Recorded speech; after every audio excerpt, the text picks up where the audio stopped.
Well, hello, hello. Welcome back to another Wednesday live stream where we're fixing 3 laptops. You get to choose, and I haven't looked at them yet. So cast your votes. We do have 3 up on the docket right now. 3 different problems, 3 different machines. So cast your vote. We have about 8 minutes left on that. 8 minutes left. So how's everyone doing tonight? Semper, how you doing? Doc White's in the house. Nobody. Freestone, how you doing? What's up? What's up? Hello from Colorado, Rudy. How you doing? Precision 7520. Sometimes I really want to see if the laptop's motherboard. Okay, that's an older one. We've had 7510s. I've done a video on that one before. Yay, live repairs. Remember to thumbs up, everyone. Hello, 4:37 in the morning. Circuit breaker. Hello from Canada. What's up? Dope. You're sore and tired. You know what I did just a few minutes ago before I came here? About an hour ago, I was out cleaning my pool, getting all the leaves out. It was like 102 degrees. I'm sitting here sweating, so hopefully I'm not a little bit too shiny here.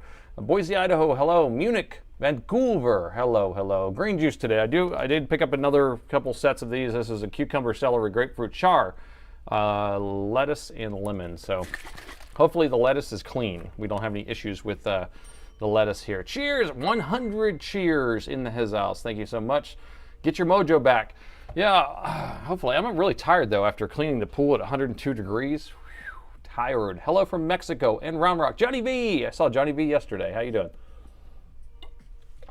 Idaho. Cayenne. Or Cheyenne. Is that how you pronounce it?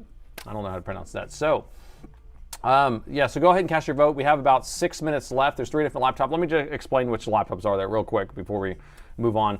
So M15R5, that's actually a local customer that brought it in. They are probably in the chat, and they wanted to see it fixed live. It's a 2.1 error, so basically it says CPU failure, but there was a spill. So I don't know. I have no idea if it's going to be fixable or not. The Latitude 3540, that's going to be somebody who's in chat also. I called him earlier today. He's going to be here tonight. And he said his fan had a fan failure. He replaced it, and it's still having a fan failure. He can't figure out why it doesn't work. So, and the last one's an M18R2, no signs of life. That one's just like a no power. Who knows? The 18R2s now are turning into my M17R5s. I'm having too many of them come in, too many different issues. I'm not happy at all. Hello from Switzerland. Hello, hello. Oh, let me pull the votes up here so y'all can see the actual votes coming on here. See if I can adjust the view so you can see it properly. There we go. All right, so y'all can see that. 114 here in Las Vegas. Oh my gosh. Well, that's a dry heat, right? So nothing saying. Denver, Colorado. Hello. I voted for no fan spin. No fan spin could be interesting. It could be quick. It could be harder. Sometimes it's like a controller that runs it, or it could be the EC chip. It could be a power rail. It could be a bent pin. Who knows, right? Hello from the Netherlands in Dublin, Ireland. Either lettuce is good or lettuce is quickly bad. Yeah, so if I'm not back, if I have to run to the bathroom real quick, the lettuce in here has gotten me. It sent me away. It sent me to the no-no room. It's 117 in Palm Springs. What? Yeah, I thought 102 was hot, but I mean, it's 102 and it feels like the heat's just like right there, you know? And then when you're actually doing the cleaning of the leaves ritual of the pool, you know, that's the fun one. CPU socket is a bit crunchy, but this one doesn't have a socket. It's you can't replace the CPU on those, so it's probably going to be some sort of power rail failure of some sort. It's probably going to be a nightmare. Probably it's going to be harder to fix, but it looks like most people want to see the CPU failure. I don't know. Hello from the moon.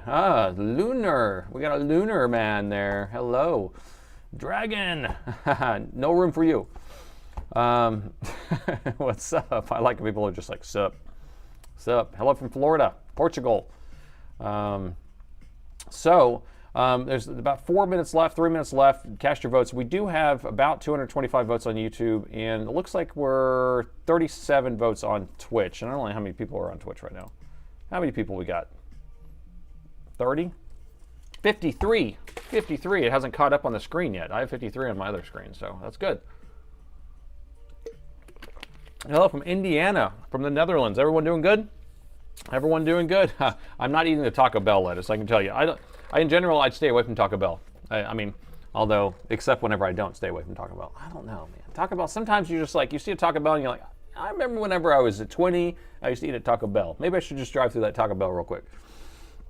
And then you instantly regret it, obviously, right? But would you like a no glare LED stereo spotlight? What color temp? And a cooling fan and heatsink. I mean, I would love.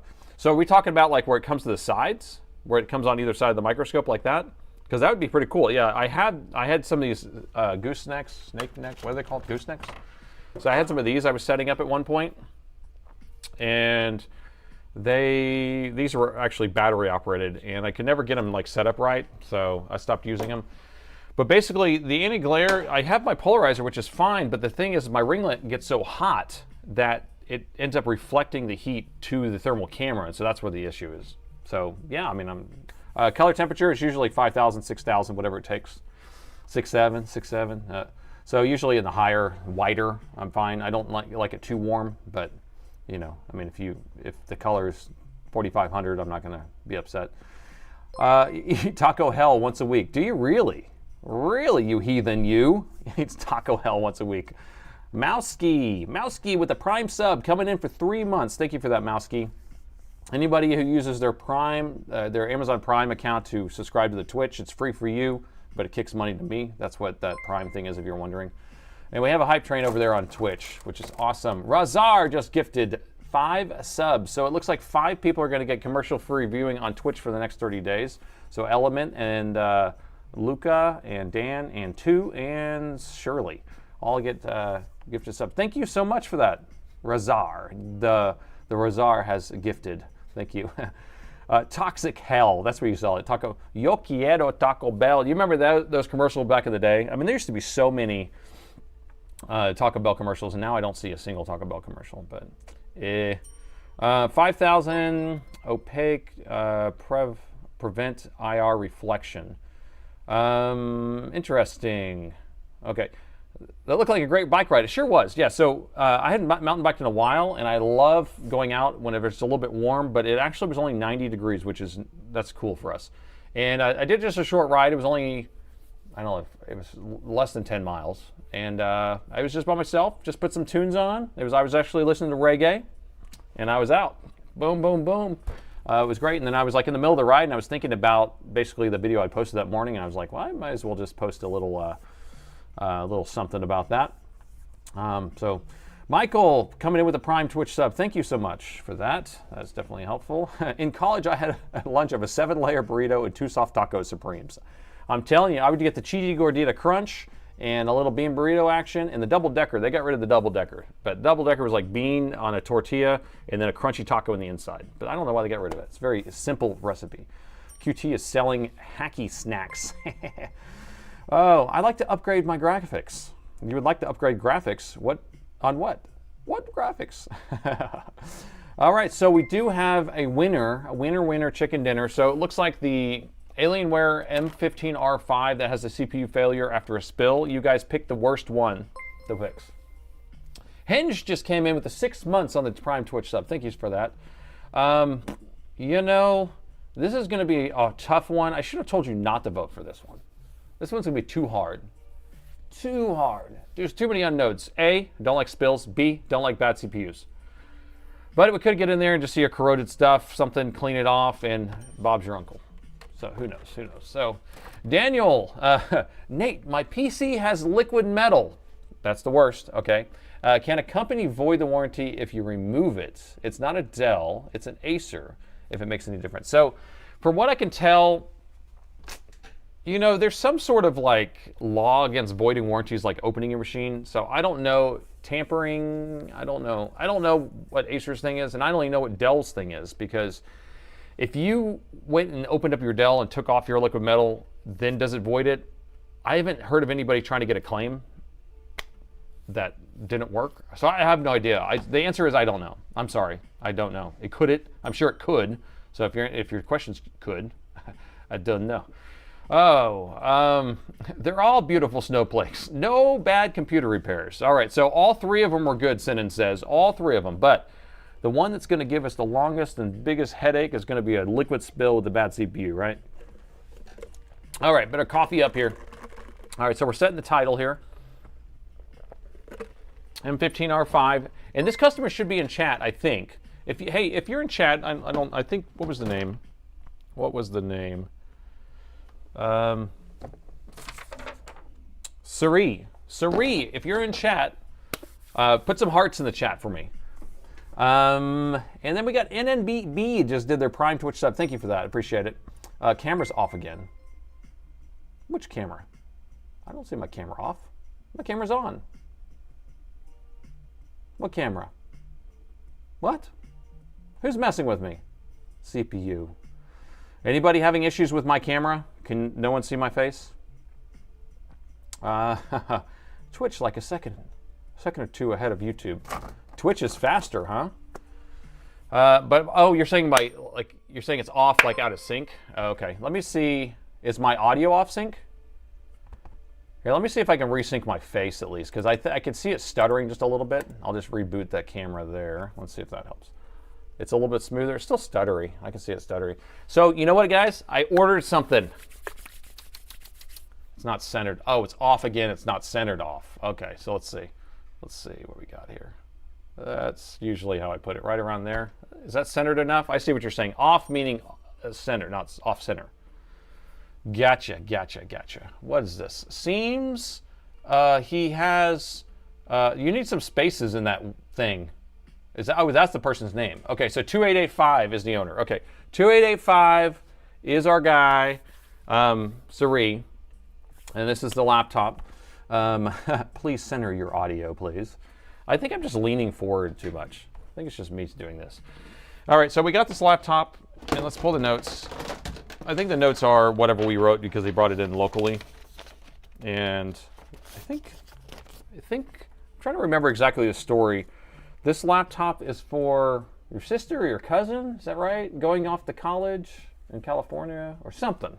And they're going this weekend, so it's vital that this is getting fixed. I think that's the story. I cannot recall, and I do not know because I did not write that down. But we had the laptop here, and we have a note right here. So that's the combination that we have. And I'll get this out of the way. So the note just says, system giving a 2.1 error, which is a CPU failure, and it was after a spill. Hooray! Hooray! 1947 just used their Prime Twitch sub for 3 months. Thank you very much. Appreciate that. Oh, I was going to give you the news. Yeah. Sorry, before I move on. So I did order something, and I was getting like this, and I was all excited. All right, so my setup right now uses 3 Elgato cards.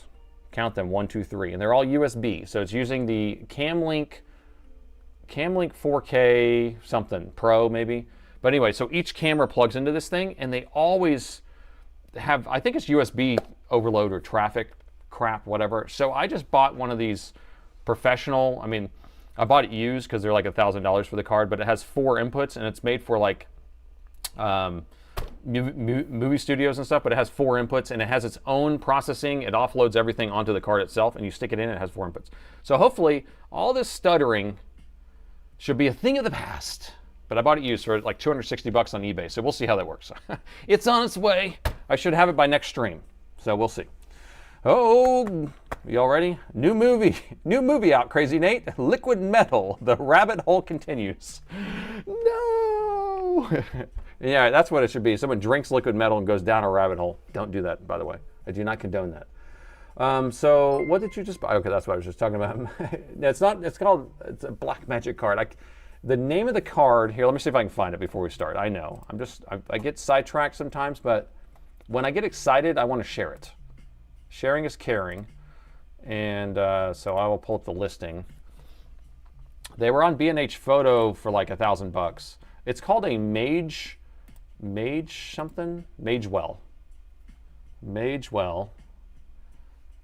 Could y'all see that? So I got it for $275, which is a good deal, and it looks like it's some sort of like closeout place or whatever, off lease, corporate off lease. But basically, this card right here, if you look this thing up, you can get all the specs on it, or I guess I can look it up here. Yeah, so if we come over to B&H Photos, so this thing has its own processor and own stuff that basically handles all the processing for you, and it does 4K, 4 of them input. So I will no longer have issues with this stuttering. That's what I'm hoping. It has plenty of gigawatts. Plenty of good stuff. Anyway, so congratulations to me. Hopefully that works out. All right, back to the grind. And Cal. Hey, Nate. Did the OG Alienware get fully fixed up? I had to leave early. So the one from a couple weeks ago is still kind of in pieces. The one I did last Sunday, fixed. And it figured out that it was just keyboard needed to be plugged in, touchpad needed to be plugged in. So Jack just resubbed. Take my Prime money. Take it from me. Take it. Thank you there, Jack. I appreciate it. $1,000 for a card? Damn, Gina. Well, each one of these USB cards I have are $100 a piece, or $129. So I have 3 of those. And then you can buy an Elgato 4-banger for $300, but it still uses the CPU and GPU to kind of like offload its stuff, so, or to do the processing. So I was like, I figure if I paid for something that buy once, cry once, more or less. Because if this $260 one doesn't work, I'm going to buy a new one. I'll spend $1,000. I was just like, this has a 30-day return, at least on eBay. You know how eBay is. Sometimes you get what you want, sometimes you don't. That's all it is. That's all it is. JZ, or is it JS? JS, Jizzle, just a user Prime sub. Thank you for that. I appreciate that. All right, see if I got everyone caught up. All right, let's do this. Oh, part 2 for that laptop that I did the part 1 on Saturday for that Alienware Area 51 that's 14 months old. Part 2 is being edited right now as we speak, and I'll have it posted for Saturday. And I'm also doing a short to go with it. So we'll have 2 videos posted on Saturday. Is the card OBS compatible? 150,000% it is, yes. So it's perfect for that, and they use it for movie capture and stuff like that too. So like if you were to have like movie production, you got multiple these cards and have all these cameras everywhere and all that. So, oh, love your streams, Nate. Learned a lot from Mobile, Alabama. All right, I've heard great things about Magewell cards. Well, perfect. I've never heard of them one time until I found it. Okay, are we ready? All right, so this is a 2-1. It's an M15R5, does a 2-1 after there's a spill, and it needs to be fixed by this weekend because they're taking it off to college. That's what I need to have in my head because I don't remember. God, is it stuttery or what? I feel like it's stuttering just a little bit. Maybe it's clear on your side for all I know. I don't know. All right, new day and another laptop that needs to be saved, and this time we have an Alienware M15R5. Now this one came in because they spilled something on the motherboard and it no longer turns on, but it gives a 2-1 error, which points to a bad CPU. Now the thing is that this laptop is for a college student going to college this weekend, so we got to get this fixed. I haven't taken a look at this yet. Let's take a look together and see if we can get this figured out. There you go. There's your intro. Little stuttery. Maybe it was just the camera. It wasn't me, really. I only stuttered just a tiny bit. Wasn't too bad, but cut it out. Cut it out. Okay, so we need to kind of figure out exactly what's going on with this thing. Now, if there was a spill on here, most likely there's some sort of corrosion. I did fire up my ultrasonic cleaner. That thing is all warmed up. Oh, Sending gave me a 5 out of 7. What a weird scale. You get a 5 out of 7.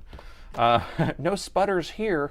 Pro intro. Yeah, I probably would have redone it. I could tell that I was studying, because the thing is sometimes I don't know what I'm going to say. I feel like I know what I'm going to say, but I don't know what I'm going to say, and then now I'm like talking really fast. Hold on. Let me calm down. I start running out of breath. The IRL latency. A 5/11 is perfect. Oh, well, is that like a gymnastics ratio? I don't know about that one. All right, so first thing I want to do is see if it turns on, and this is the Ryzen edition, so it's going to be, looks like a 6700 GPU, so M15R5 Ryzen edition. I press the power button, nothing happens. Ooh, the Jeff Goldblum is coming out. Yeah, all the stuttering. All right, so let's go ahead and plug in the power and see what the power meter. Look, we have it at 13 amps. Hold on, let me reset the power meter. I can't reset spike. I can't let y'all do it, but I can do it. I'll close the poll. Merci. I can do that. It doesn't want to close. Okay, there we go. Closed. All right, so let's go ahead and plug in the power. Keep an eye on the power meter. Looks like it's pulling 0.02. That's a good. I'm going to open the lid, see if it actually starts pulling current. It is pulling current. So we're pulling, only 10 watts, so 0.45 watts. Now this thing should probably spike up to about an amp or an amp and a half. And we immediately are going to some sort of blink code. I don't know what it is yet, but I'm assuming it's going to be a 2-1. So we can go ahead and count that up. 1, 2,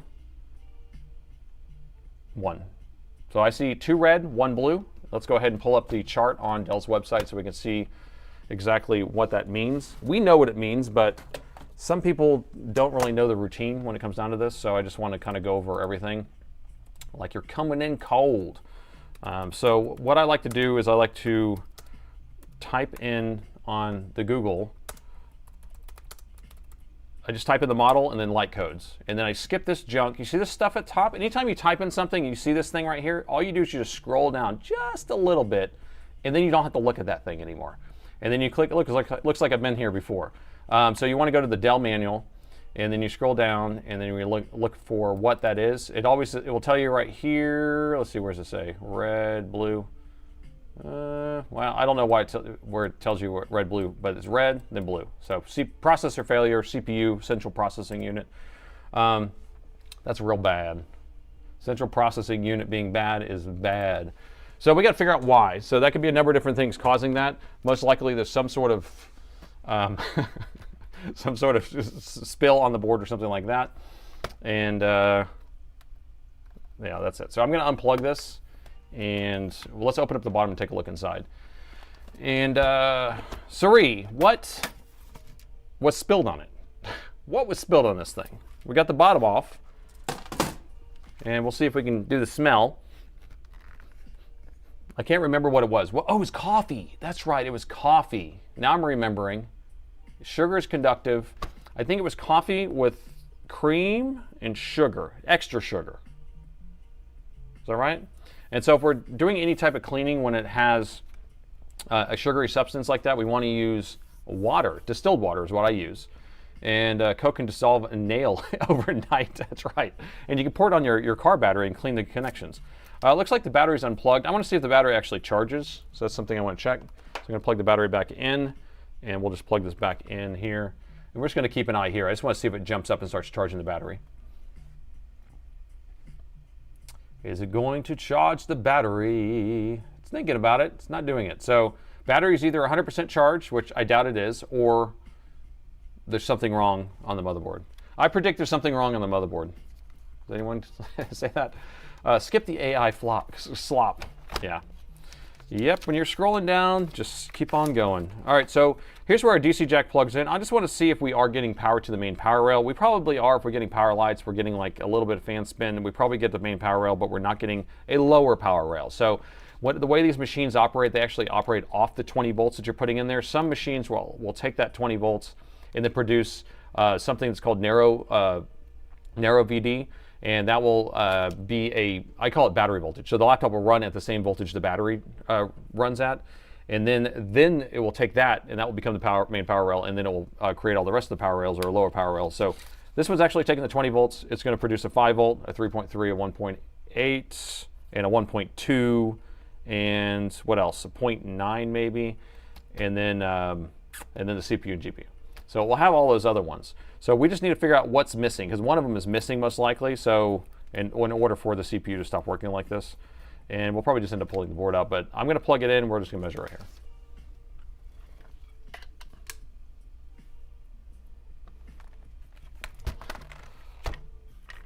Over caffeinated. Am I talking a little fast tonight? I don't know. I feel like I'm talking a little fast.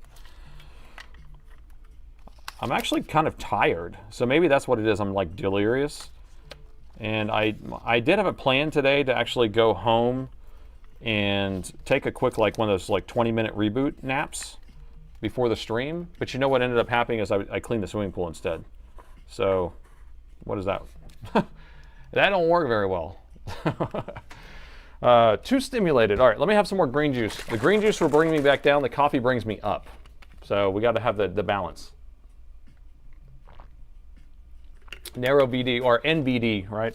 Narrow or DC. Wait, VD. Wait, NDC. DC. Maybe it's NVDC. VDC. That's what it is. Sorry. So it's basically just narrow voltage. That's all it is. It's a narrow voltage range. NVT. And I can't. My brain can't even say it. Now I can't even say it. But anyway.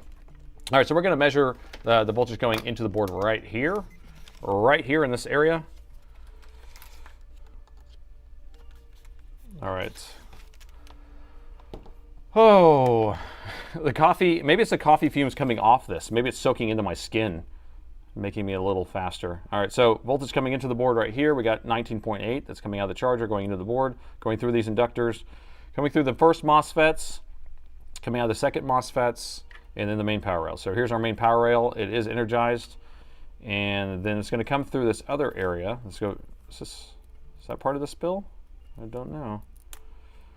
And then we're going to check here. We should have our main power rail here, and then that's going to come over there. And then this comes over to our, I think it comes to the CPU or GPU, one of the two.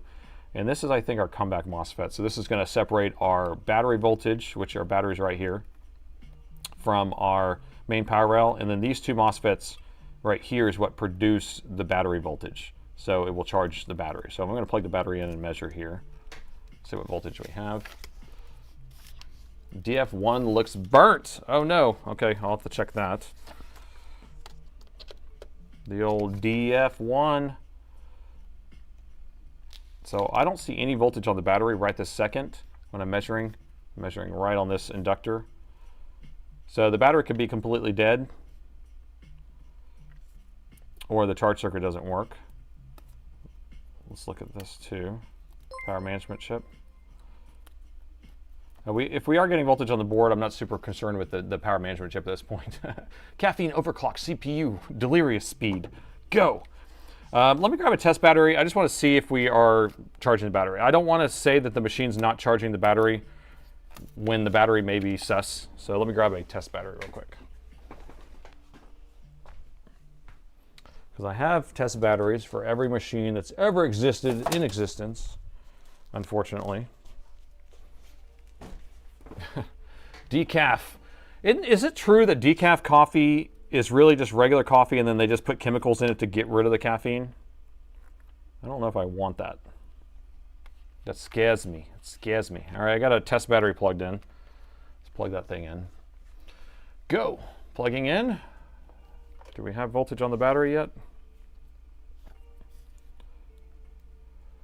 So we have 11.6 volts on the battery, which should be almost charged, but it's still not. Interesting. All right.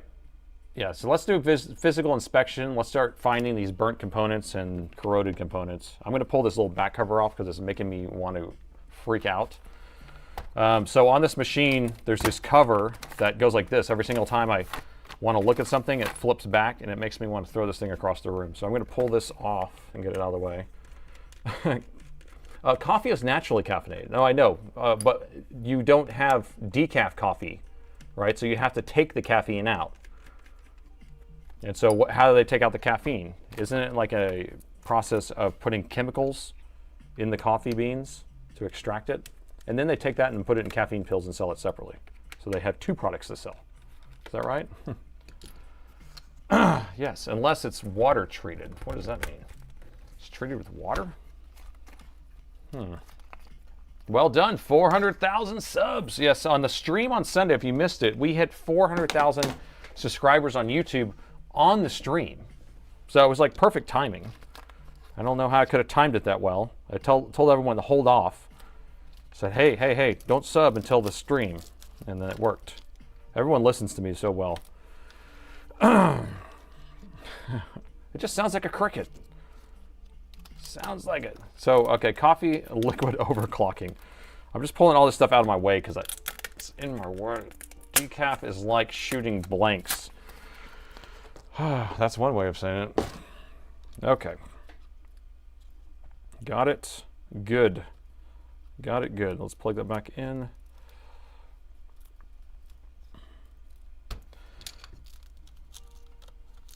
Okay. All right, so let's just do a little once over. We're going to end up having to pull the board out anyway. All right, so caffeine is removed from coffee beans through methods that dissolve and extract using solvents. That's what I'm saying. Water and supercritical carbon dioxide, all while aiming to preserve the bean's flavor. That sounds like a big-time AI answer. But thank you for that. What? Yeah, it's solvents. I'm telling you, that's what I'm saying. I mean, maybe it's not like it's bad. I mean, maybe the word is a little bit more abrasive than it is, but still, it's like you're putting chemicals in it. You got to soak it in chemicals to get rid of the caffeine, to extract it into some place to put it. So caffeine is pH 5. Stomach acid is 1.5 to 3.5. So that sounds delicious. Well, that's just delicious. I love what you're saying. All right, let's look around real quick. I want you guys to ding the bell if you do see something. I know that you all already have said some things, but I'm going to I'm trying to think if polarizer off maybe is better. I have no idea. But they cleaned it. They sent pictures. Let me pull up the pictures. They did send me pictures. Where art thou, the pictures, though? Hold on. Alienware pictures. Gotta find the pictures. Can't see what y'all are saying while I'm looking for pictures. I'm busy looking for pictures. Oh my gosh, they sent a million pictures. Okay, let me see if I can download all these pictures. Save all.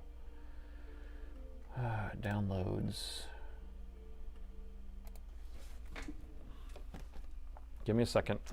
M15R5 spill. All right, so we can just kind of go through these pictures.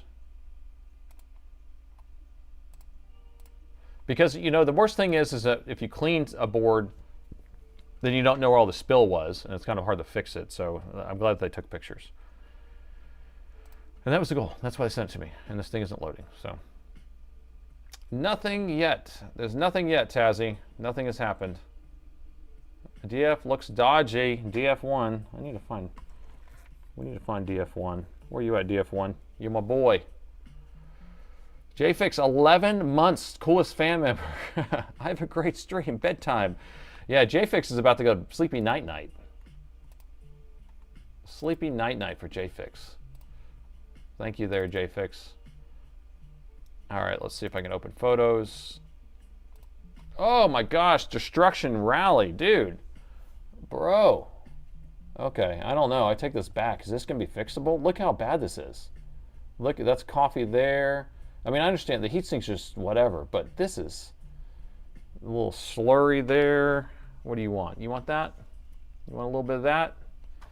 You want some of this? You want some of that? What flavor was the coffee again? This one? Anybody? Anybody like the flavor of that one? Okay, this is crucial information here. Is that a hole or is that just our Pen 1? This is going to be for our Tron lights, but we do have these chips looking a little,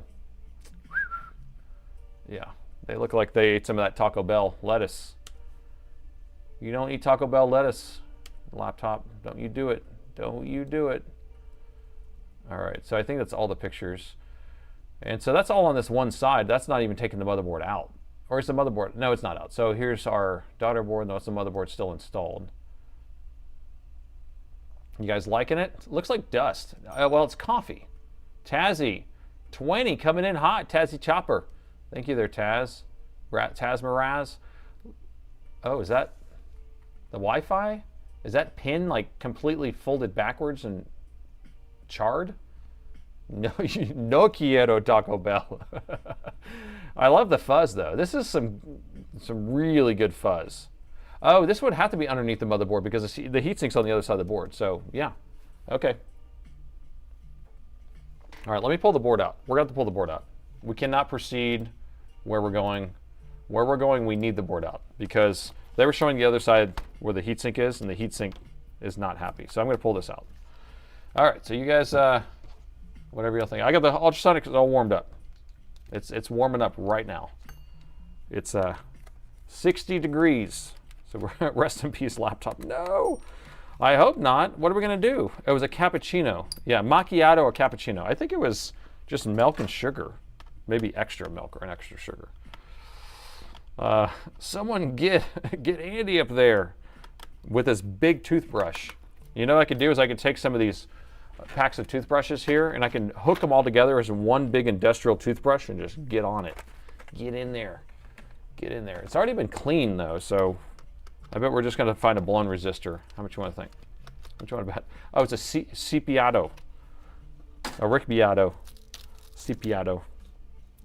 Maybe the coffee dissolved the BIOS glue. Yeah. Well, that means we just need to add a little more hot glue to it. I do declare. Do declare. Where's the science experiment? When the coffee goes off, it grows a part 2. Part 2. All right, so this board's coming out, and if bad CPU, I hope it's not shorted. I think it's just a power rail. Power. RAM looks okay. I think the spill was on the keyboard itself, so it was coming through the keyboard. Reminds me of the Titanic. It looked better than that laptop. Wow, that's brutal. That is brutal. Oh gosh. 2 sticks of RAM these days? That's right, nothing but the best. I just had somebody buy 2 sticks of RAM this week to upgrade theirs, because one of their sticks were bad and they had a 16s. They had a pair of 16s. And so he bought a pair of 32s for $700 bucks. $700. You want 64 gigs of RAM? $700. It was more than double the cost of the repair, because I'd done a board repair on it also. They cleaned the motherboard. Did it make the motherboard a decaf? If they removed all the caffeination, the one slot was bad trace on the edge. Okay, let's take a look at that. Like I see some stuff right here, I think. Let me look at that real quick. I thought I saw something here. Yeah, I mean, there's still stuff going on. We still have some fuglies. Still a little fugly right there. Ugly fugly. Yeah. And the RAM slot looks okay. RAM slot looks good. I'm happy. This, not happy. No happy. Looks very boogery. Okay. Let's go look at the back of the Wi-Fi card. Right. That was the whole point of that. That was the whole point, wasn't it? Check the Wi-Fi card. Seriously. I'd already forgot about that. It was only been 2 seconds and I'd already forgot. Yeah, is it missing a pin or not? Oh my God. Stay, Wi-Fi card, stay. Sit, boo boo, sit. Good dog, rough. So is that a pad missing or not? Definitely has some chunks here. Seriously. That looks... Okay, so these two are together. They kind of go like this. And then this one just goes to a via. I don't know if there was a pin there or not. You can't look at another Wi-Fi card. See how some of them are popped and some are not popped? So... I didn't know. Oh, this is gross. This is so gross. Oh, this pen's like eating away. Flip it. Nobody, you're on it. You're on it, I'm telling you. I know.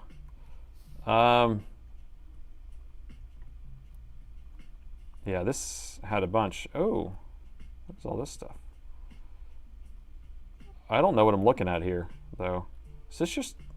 Yeah, so I guess we... Oh! That's gross. That's a thick one. This is thick. This is thick. I can add it, probably add it to my coffee and it'll sweeten it right up. What do you think? A little sugar? A little sugar? Won't hurt anybody. All right, I'll probably, I mean, you know, we could clean the card or you can buy a new card. Clean the card would be fine, probably. Who knows? Stop brushing. Stop scratching the junk off of there. There you go. Nobody, thank you. What's a new card? $5? I know. Well, a lot of these AX cards might be more expensive. I bet this is an AX card, right? AX card probably like $30 or something. If you get an actual killer 1650, it might be like 20 or $30. But yeah, not as much as labor of trying to clean it. So we definitely saw a big portion of something coming down the chute over here. So we will have to kind of focus on looking at some of these areas over here too. But let me finish getting this board taken out. Looks like they've never changed the oil. It looks like the oil is built up. But once you get to a certain point, you don't want to change the transmission fluid anymore, right? You just got to leave it in there. Ultrasonic time. Oh, I hate the ultrasonic cleaner, but I love it at the same time. It's so useful. I figured out that my ultrasonic cleaner has a timer on it. I never noticed it. I've had it for years, but then I was like looking at it today and I was like, oh, that screen right there is a timer. That's pretty funny. I've always set a timer. Anyway, all right, the motherboard is out. Let's look over here first and kind of examine and admire the handiwork. Let's admire this handiwork. Okay, so we have something coming through here, dribbling down here, going in there. I don't know. I don't know. I really don't know. But that's the worst of that. I wonder how the keyboard is. I haven't even felt the keyboard. Does it have a crunch to it? Looks like 14L. Didn't feel too crunchy, so I'm wondering where it came in at. If it just rolled on the back or maybe the vent there. I have no idea. Okay, all right, so we got our motherboard out. I'm gonna pull the heatsink off too, and then we can really get down the dirtiness. There was a lot of coffee. Yeah, so what are we looking at? Grande, venti, tall. They're all descriptions of what they aren't. Grande is not the large. Venti is just a 20. Tall is just a cup, I guess, right? Lurkin, Randy's lurkin. Do you make repairs off camera? Yes, a lot. A lot of camera. Most of my repairs are off camera. I've done today. I didn't film anything today, and I worked on 6 computers or something. Right now we're getting bombarded. I mean, right now we have so many laptops that came in that we have them kind of like, we have like an intake shelf that are all just like piled up, and then we have an overflow shelf that we have to start piling them on, and then eventually it gets to a point where we can't take them out of the boxes yet. We just check them in and then leave them in the box. So that's usually when we have about 50 to 60 in the queue. Okay, all right. Now the motherboard is out. Not the motherboard, the heatsink is off. The heatsink is off. All right, I'm just admiring the grossness. I would probably say you could just replace this heatsink. Oh. So they didn't take the heatsink off. I'm getting it now. I'm getting it. Okay, Suri. The person you took it to did not take the heatsink off because this was like really on there. It was like hard to come off. And then I just flipped this over. Check this out, bro. Check it out. You ready? I'm going to lift this off. Look at this.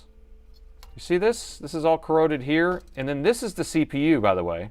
And this is the PWM controller for the CPU. These are some other power phases for the CPU. This whole area right here has not been cleaned. You should get your gloves out.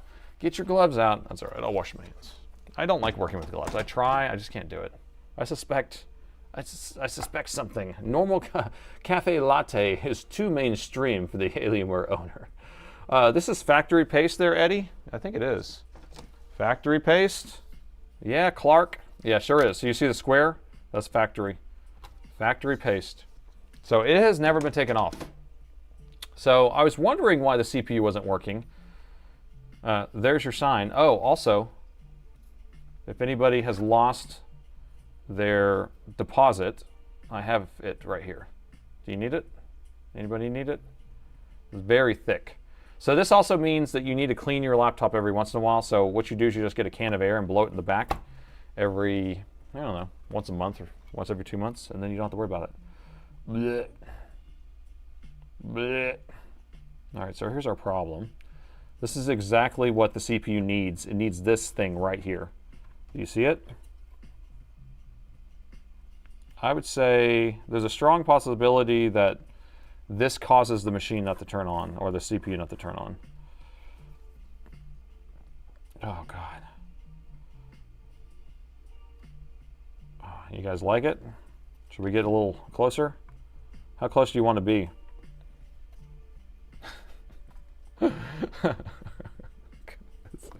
It's pretty graphic. That's what it is. It's pretty graphic. This is thick.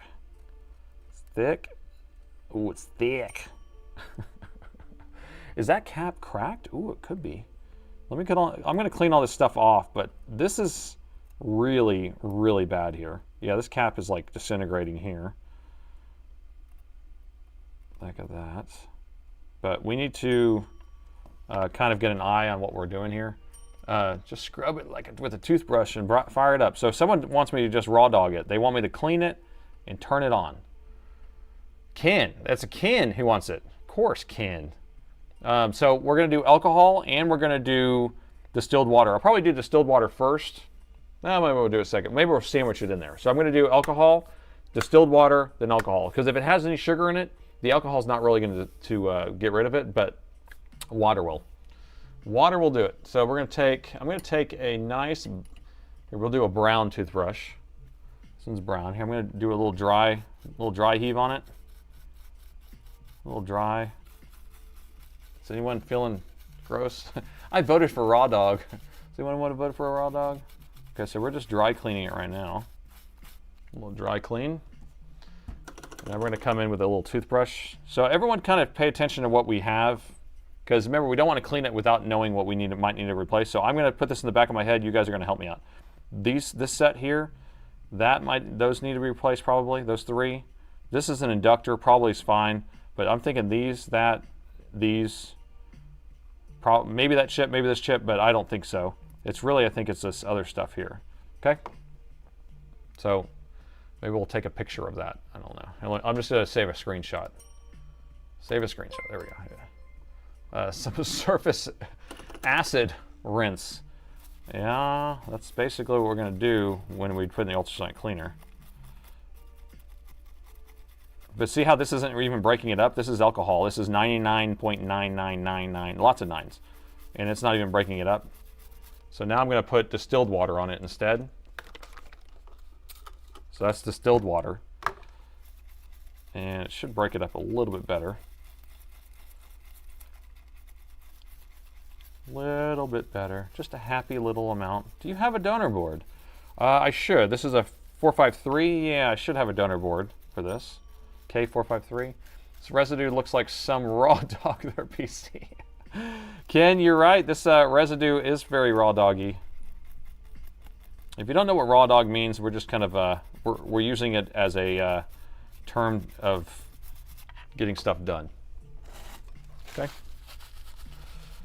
It's just an internal saying. Nothing to worry about here. All right, so this looks almost brand new. Looks like nothing has ever happened here before. I'm actually quite impressed. Now I'm going to sandwich it with a little bit of isopropyl again. We're going to go back and come back with a 99.999 alcohol. Nice. Okay, what solution did I clean with? So 99.999, I think there's a lot of nines on it. I did that first, and then I went and I used my distilled water. This is just distilled water, and then it has a little bit of alcohol in it, so maybe like 5% alcohol, but it's mainly distilled water. Late, what are we working on? More of the POS. So this is a Alienware M15R5 that they spilled coffee on, and there's a CPU failure, and we opened it up and we did see a bunch of stuff going on here. I see a burnt trace, guys. Okay, so this looks nice. I think that looks pretty freaking nice, don't you think? Eh? Pretty nice, eh? Okay, we're going in. I see a burnt trace, though. Did y'all see it? Is that a burnt trace? Or is that more boogers? Oh, it's just more boogers. Okay. All right, so now we got to test some of these capacitors to see if they're blown over here. And then some of these resistors. But that looks, I'm pretty impressed. Are you guys impressed? It's like brand new. You could almost take all these chips off and put it in Soren's box.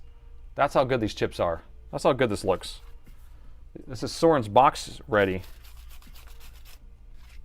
Yeah, look at that. Okay, that one's good. I want to look around the board a little bit more. We're going to come back to that and measure, but I think there's more stuff that wasn't clean, so we're just going to go ahead and take a gander. Take a little walk around the board. Take a little walk around the board. Oh, here's that other area. Ooh, and it has, this is the STM32 that handles all the Tron lights, so the alien head lights and the arena lights and the keyboard lights and all that. So we see something there. And I see some crust. You guys, you want crust? I got crust for you if you need it. Right here. So that needs to be cleaned still. This is the BIOS chip for that. It's gross. It's gross. Okay, hold on. Give me a second here. I need some coffee for this. More washing. The lights are dumb. All right, so do you understand how much cleaning I end up doing in this job? For somebody who actually is just fixing computers or trying to find board repairs to fix, you know, board issues, I have to do a lot of cleaning. All right, so we're gonna go in with our isopropyl. So this is just 99.9% alcohol, and it does break up some of it, but I have to come back with the other stuff. Hair of the dog, clean up with the hair of the dog. Oh, I should pour my coffee on it, that'd be funny. All right, now I'm just gonna kind of poke it here. See if I can get in there, and that's, see, it's not really doing that well. So now I'm gonna put my distilled water on it. Distilled, just using an old alcohol bottle for that. Let's see. Drink some more bourbon. Oh, bourbon would have been nice. Why not water first? I don't know. Maybe we can try water first on the next batch. Here, I'm gonna clean this off, and I'm only gonna put water on it. Yeah, water first would have been smart, maybe. I don't know. Usually I clean with the alcohol, and then if it doesn't work, then I use the water. But since we know it's sugary, we probably could go straight to it. See, the water's working way better. Look at that. It's just coming right off of the water. Would you ever thought about putting water on a board before? Cleaning it with, yeah, some more right there, with water. But make sure it's distilled though, because you don't want to be putting that stuff on the board and have it grow some more stuff on there. A toilet bowl cleaner. Toilet bowl cleaner. Okay, that's looking pretty okay. Pretty okay.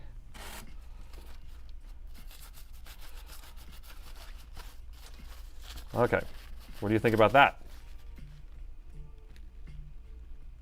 That looks pretty dope. Ooh. Man, I'm a human ultrasonic cleaner. What are you talking about? What are you talking about? You don't even need to send through one of those machines. The human, I am the human ultrasonic cleaner. All right, so I'm gonna pull this off here. See if we have anything. It always likes to hide under stickers. There's a little bit of crust in here. No, that's okay. This is the EC chip. This is what's responsible for starting the board. And the board is coming on, so we don't have an issue there. Lucky. Lucky. This is the sticker that was over here, so I can put it back on here. I'm assuming all this stuff's going to be good over here because it doesn't look that bad. But you guys keep an eye on it. It's your job. All right. I do declare we do have a Hiroshima over here, people. Concur? You should have concurred, because get ready. This spill is about to get worse. Dun dun dun dun. Whoa! We found it! We found it, by golly! We found the spill. It's jackpot. Oh my gosh. Woo! Woo! It's caramelized. This is some good tasting coffee, I can tell you. Okay.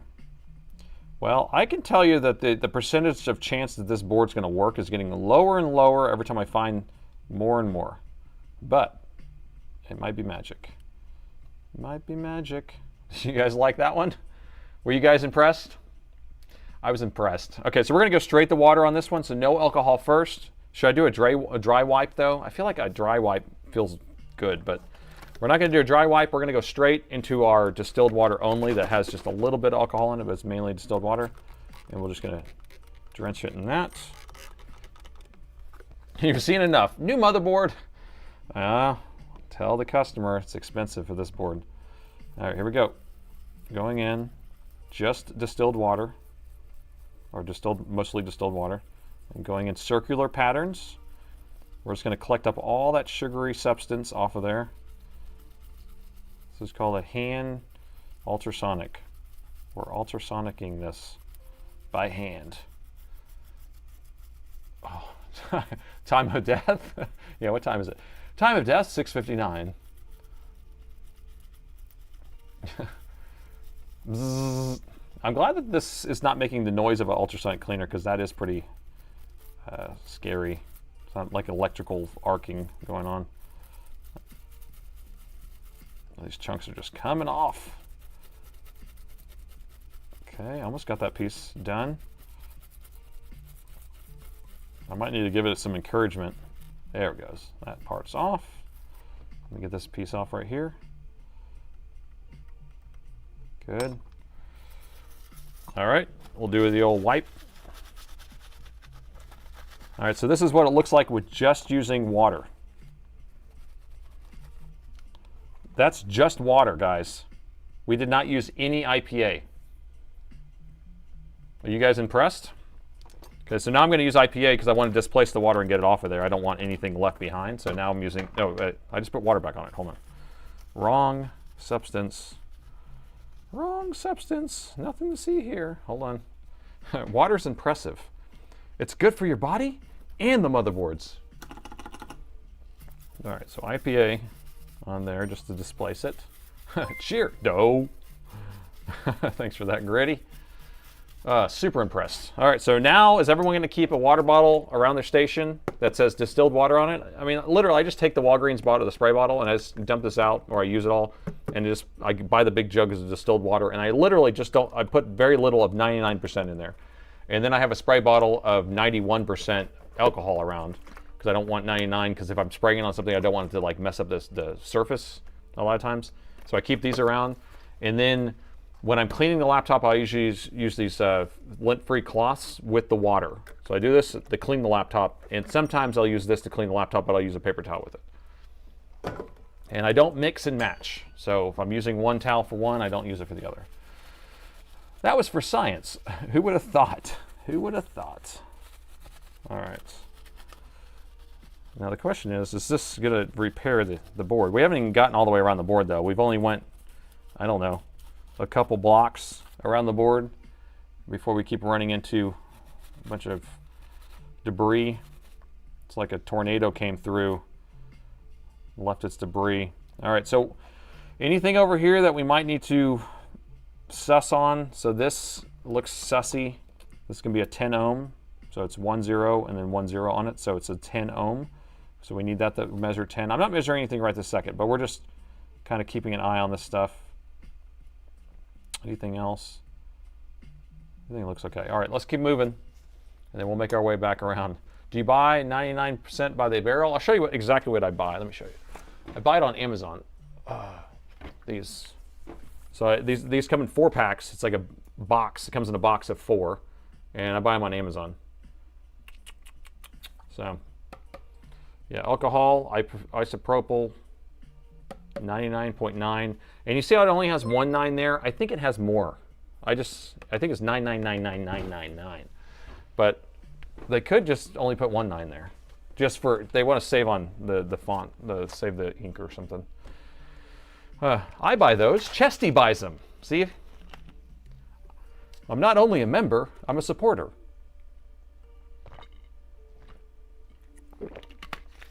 I like to get water out of my still. Yeah, so if you have a still, by the way, you could just use that. Because distilled water, all it is basically just boiled water that goes up through a condensing unit, right? So if you are making any bootleg liquor, you can use that to make some distilled water to clean motherboards with. All at the same time. And then maybe you can make some isopropyl too. Okay, I'm gonna peel this off. I'm gonna come back over here. I'll show you where we're at right now so far. So we started here. Cleaned that train wreck, came over here, cleaned up a little bit of a train wreck. There was only some debris over here.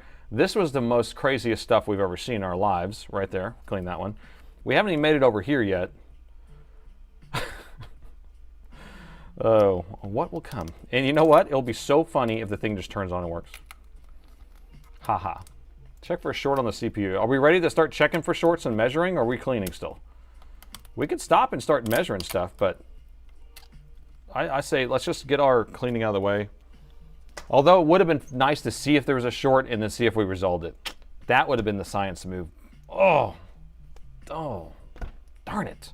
I messed up, I tell you. We should have actually figured out what our baseline was, our control. Ground control. All right, so let's come around here. So here's our GPU. This is going to be the VRAM. Power supply is right there, so that's what powers the VRAM. We just have a couple boogers there and here and there. This is for the fan, I think. Always clean it first. People are validating me. Thank you for the validation. Appreciate it. These are going to be the power phases for the GPU itself. 1, 2, 3, 4, 5. They all look okay. I don't see a spill over here, which is dandy. This is going to be, what is this going to be? That's our display port out. So that's what puts our, it's our muxing chip too, I think. But basically the GPU and the CPU both have video out, and then that's what displays out to the output, to the screen, I think. And then we have our power phases for the CPU. One of them is going to be for the GPU. So here you go. Here's the integrated GPU. See how it's PUG? So that's going to be our integrated graphics, and then these are all going to be for our CPU. And then we're back to our brand new stuff here. So I think we're ready to do some measuring. And then step our other side. Did we look at the other side all the way? I know we kind of looked at this side.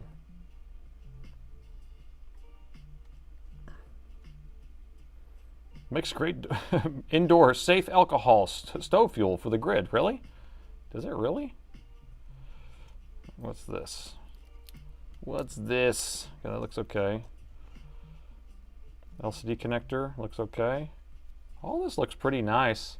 You did really good keeping the bottom of the laptop clean. We just had the over here near the Wi-Fi card that went a little cray, right? So we still have to clean this stuff up.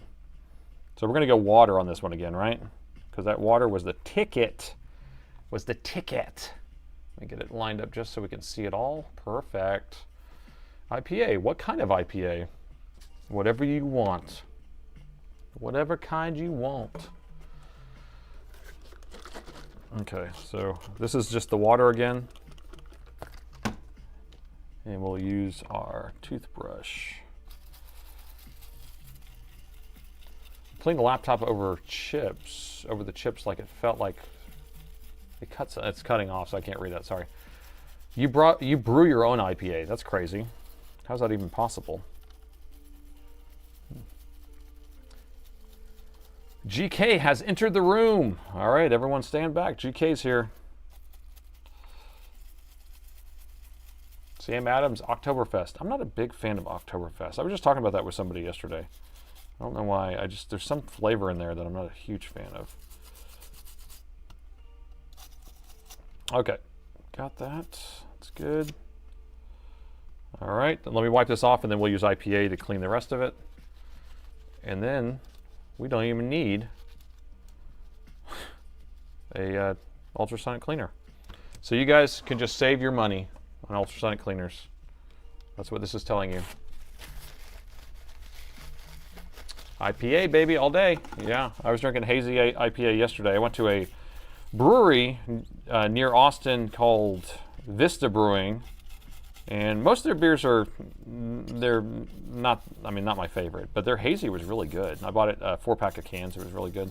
Got a flight from there the other day that was really good. They had this barrel-aged beer. I can't remember if it was a pale ale or not, but it was very thick, almost like a Newcastle thickness, you know.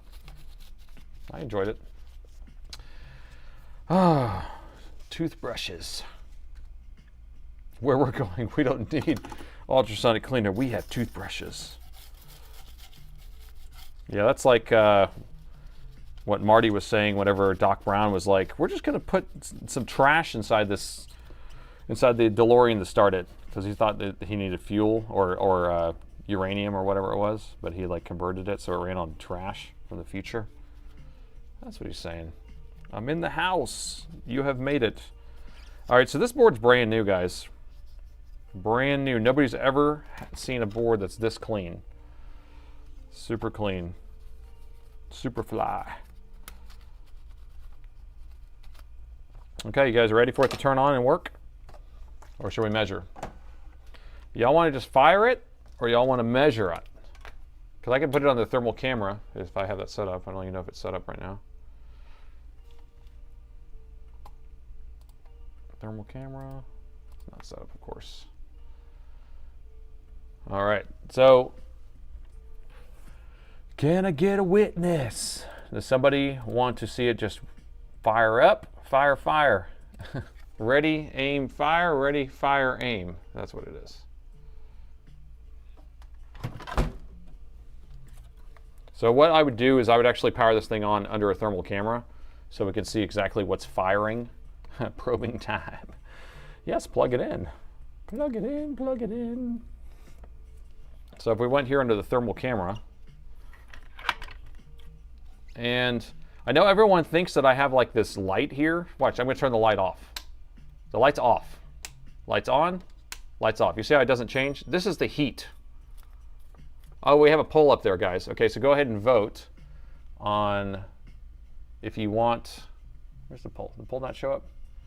Yeah, look at the poll and tell me if you guys want to turn it on, measure, yes, or fire it up, raw dog style.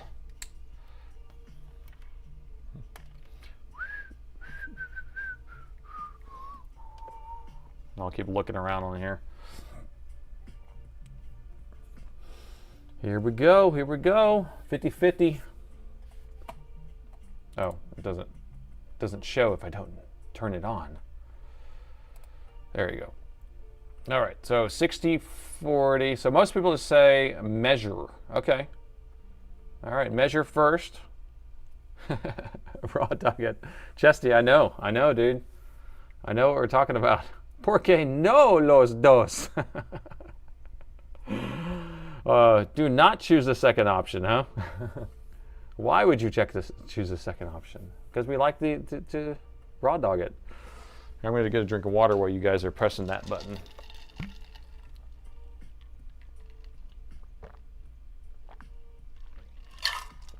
Shoot, Twitch is basically 50-50.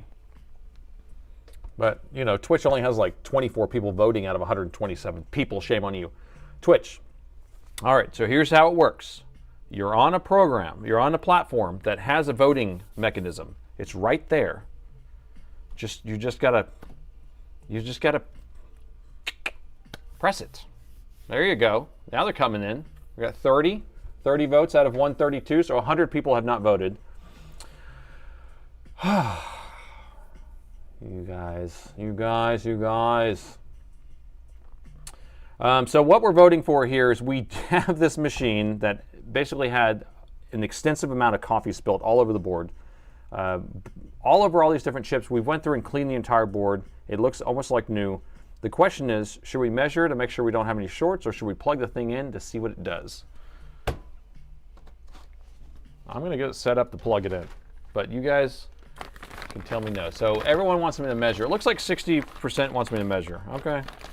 All right, you guys are safe.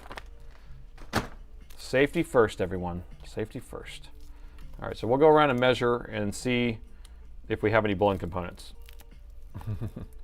Look at the other side. We've looked at both sides. So this side right here was the crazy horror show. This was really bad. This we cleaned up. This was really bad. We cleaned up. And then we had over here that was pretty bad that we cleaned up. Okay. So where we're going to measure is basically figure out if we do have any blown resistors or any shorted power rails. And it looks like we're at 60-40. So I'm going to go with the crowd that says measure first, which is the safe crowd. They're very safe. You guys, safety first. Okay, let's do it. We're going in. All right, so we do have this area over here that looks pretty ugly. We had these three components that actually looked pretty messed up, and I was thinking like maybe we're gonna need to replace those. This guy right here, So what I'm going to do is we're in continuity mode, so we're going to figure out if we do have a short to ground over here. And if I measure here, it's not a short, that's ground, so that's fine. Measure here, no short. We still have a little bit of corrosion here, guys. We should probably clean that up, or we can reflow this. I actually want to reflow that instead. It's a lot of times it's easier to fix that gunk by just reflowing it, so we'll just heat it up and kind of bump it around, and that will kind of fix that issue there. And then this power rail is not shorted. That power rail is not shorted. I don't know which one's which. One of these is going to probably produce a 1.8 volt power rail, and one's going to produce the RAM power rail, I believe. Or this one might be the RAM power rail. I do not know. I don't know, and I don't care. We just don't have a short on any of those. Very, very methodical. Okay, so now we're going to come over here. This is our RAM power supply. Now we should have a low reading here, 37 ohms. That's not bad. This is going to be the VRAM. VRAM, and it's Samsung memory, so that's usually around 40 to 50, well, 30 to 40, I guess, ohms. And so we're at 37, so that's fine. This is our fan, I believe, so that's fine. So we are good. And it looks like 60% to 30, or 65 to 35. So pretty conservative. All right, so that looks fine. I don't see any issues there. We're going to come over here to this side and we'll measure, and then I'm going to test some of those resistors over there too. But I'm going to finish this up. So main power rail is fine. Battery power rail is fine. And then this is our 3 volt and our 5 volt. Oh, this might be our 1.8 right here. That is fine. Good. Good. So we don't have a short anywhere. Actually, I didn't see the measurement though. Did we have any low measurements? Nope. Okay, so everything looks good. Look under the CPU. Ooh, that's smart. You guys are smart. So we're going to look under the CPU in 1 second. Let me just check these. Oh, that's right. We wanted to check this over here. Let me check this 10 ohm. This should be 10 ohms, or else we're in trouble. We got 10 ohms. Any other resistors that look like it might be blown? Anybody?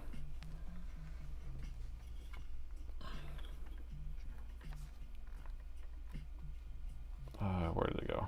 Where are we at? So usually if it was a blown resistor, you would have like a little hole in it. Junk in the mucks. There's crust on my tip. The tip is a crust. These look all okay. I mean, I don't know what these are supposed to be, but so it's kind of hard to just sit there and go measure, but we can look it up. This one still has a little bit of crust on it, but that actually measured fine. So I'm okay with this area for right now. And then we want to look under the CPU too. Oh, yeah, was that cracked? It looked cracked, but it's not. One of those gooped discretes could have caked underneath it. Okay, so let's look underneath these. Ugh. I'm just going to look under the CPU real quick. Can y'all see that?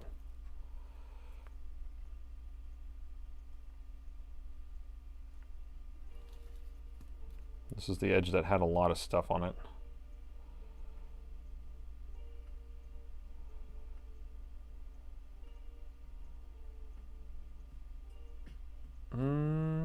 That looks clear. You can see the solder balls, right? See the balls underneath it? Can you kind of make it out? Yeah, you see them? Boom, boom, boom, boom, boom, boom, boom. So I don't see anything kind of mixing together there, and I'm not going to be able to see this side very well. But we didn't have really an issue there. But I still want to reflow the PWM because you can see that how dirty that is still. We can kind of clean it, but if we reflow it, what about that?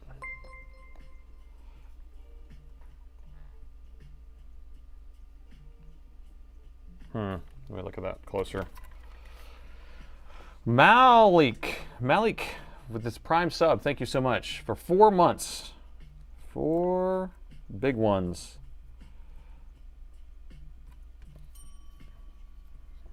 RS and CS are discretes. RS and CS. You're killing me here. Killing me here with all this nonsense.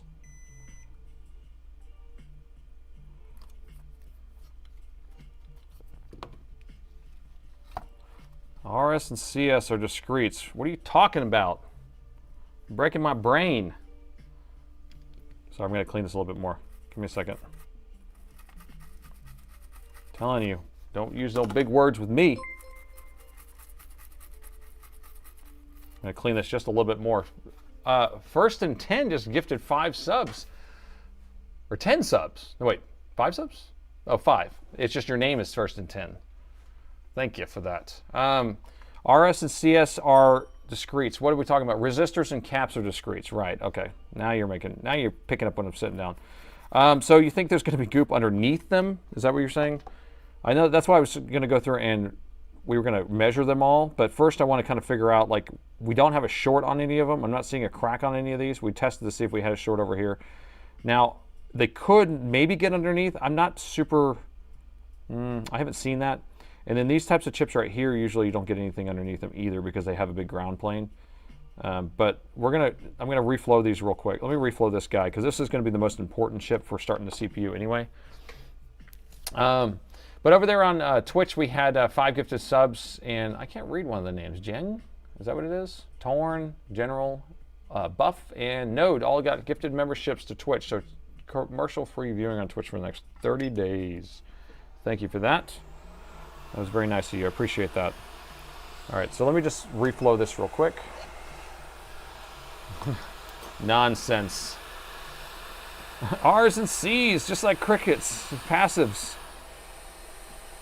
R's and C's. You guys and your big words. You need to be called like chips. Them chips might have something sitting underneath one of those chips. You need plain English. It could be 6s or 7s. You want me to remove the chip? Hey, remove the chip. What if I just bump it like this?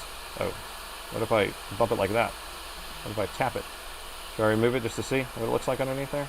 There we go. It's off of there. It's not going to have anything underneath it because it's so, you know, so good. And I'm just going to wipe off anything that's over here real quick. Remove that chip. Henry! Okay, got it off of there.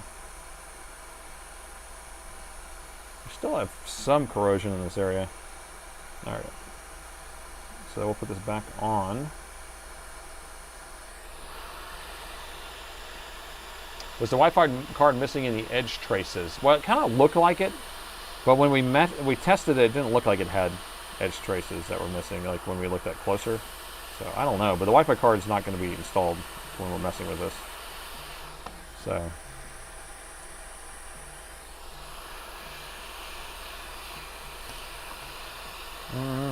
All right, so this is installed.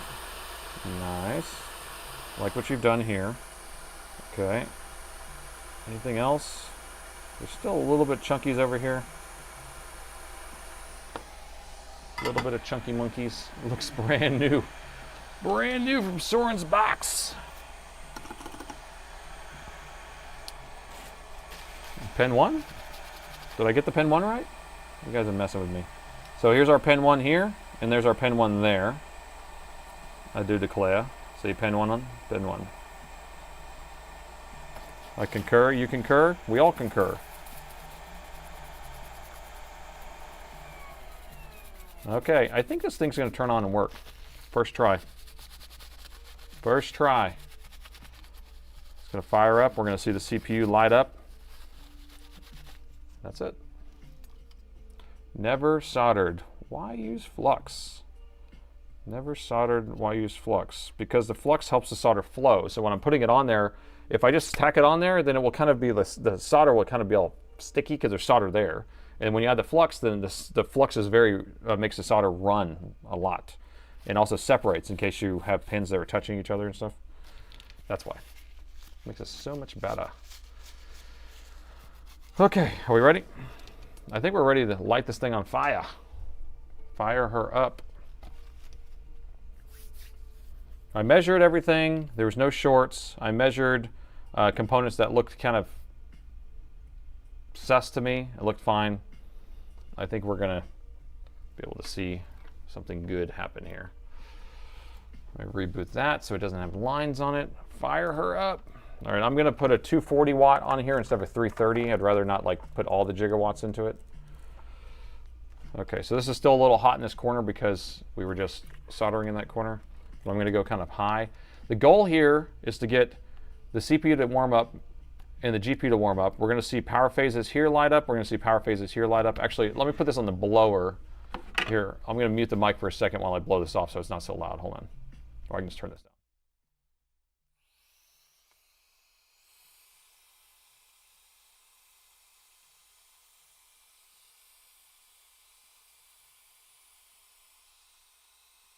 Fire in the hole. Smells like coffee.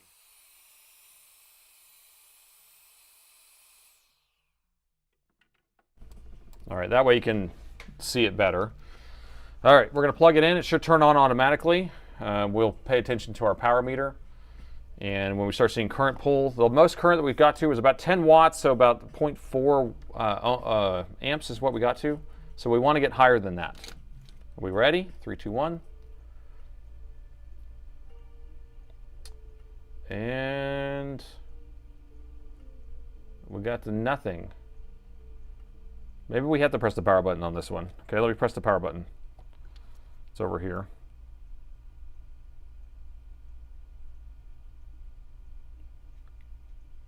Hold on, I'm trying to find it. There we go. I just pressed the power button.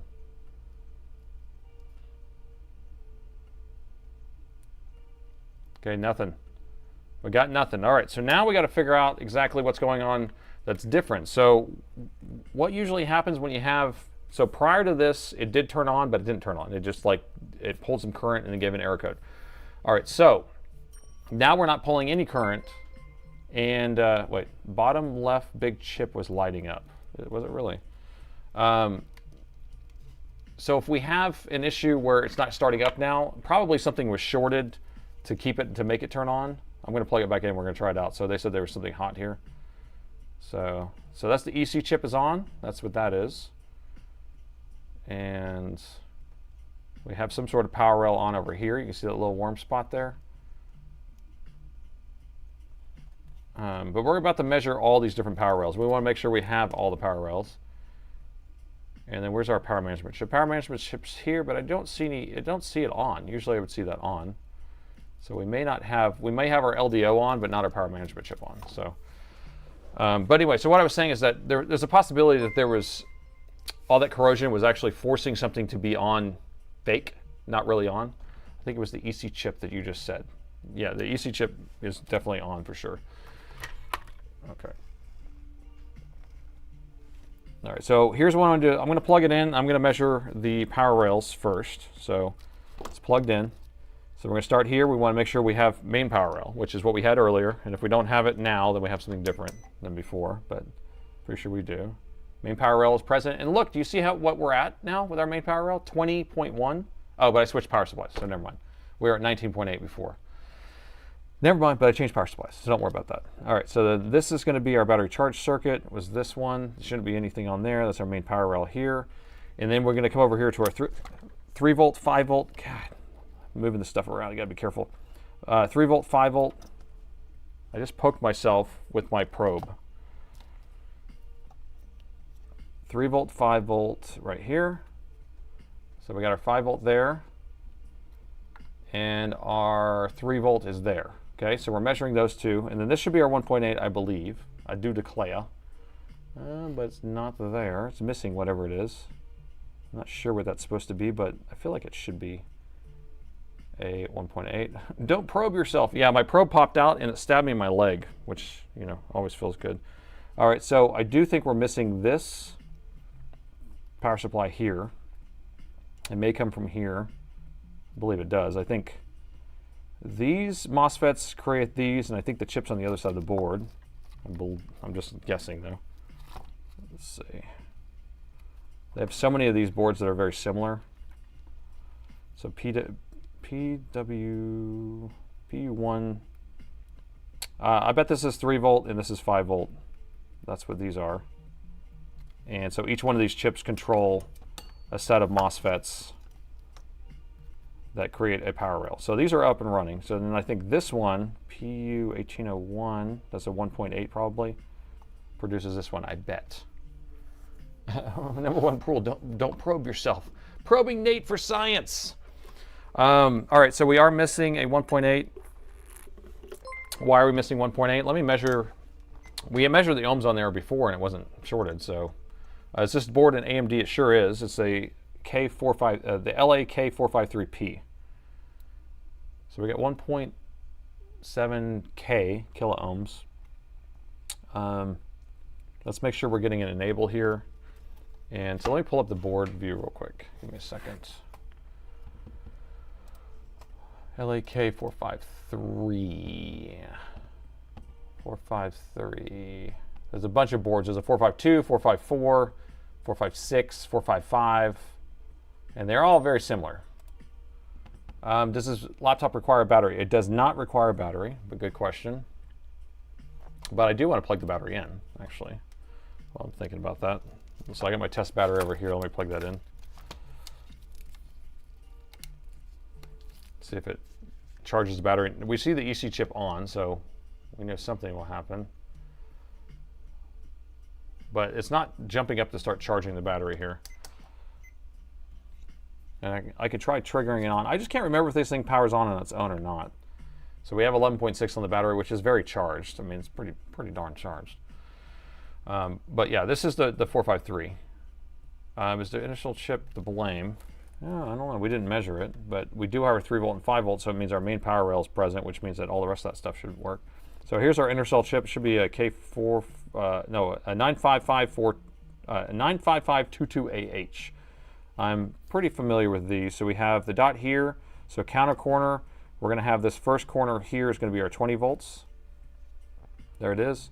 Second pin is going to be our 5 volts that run all these other chips. Got 5.3. Third pin is nothing that we need. This last pin right here is going to be our AC detect. Good. And then we're going to have this pin here, I believe, is our AC OK. Yep. So everything's good. So all of that stuff measured fine. But I didn't think there was going to be an issue if we have power going everywhere else on the board already. It's working. But I think we're just missing the 1.8 is really what I think we're missing. But it should charge, I feel like. That's why I'm not sure that this battery's overcharged already or all the way charged. Let me pull their battery back out. Just got here. What are you doing? You're late. You're late for the spill. The spillathon with the CPU not working. Intercell chip looks sticky. There is some sort of substance on top, but there is also a sticky cover that goes over here. So it kind of, well, there's something here, but this is, maybe there is something. Yeah, maybe. Maybe there's something going on. Yeah, there's definitely evidence. Evidence. Yeah, you might be right. Should we clean? Cleaning this area, I don't know if it's going to fix it. Either the chip's bad or it's not. But we'll clean it anyway. You might be onto something now. Oh, gosh. Cheddar. It's all about the cheddar.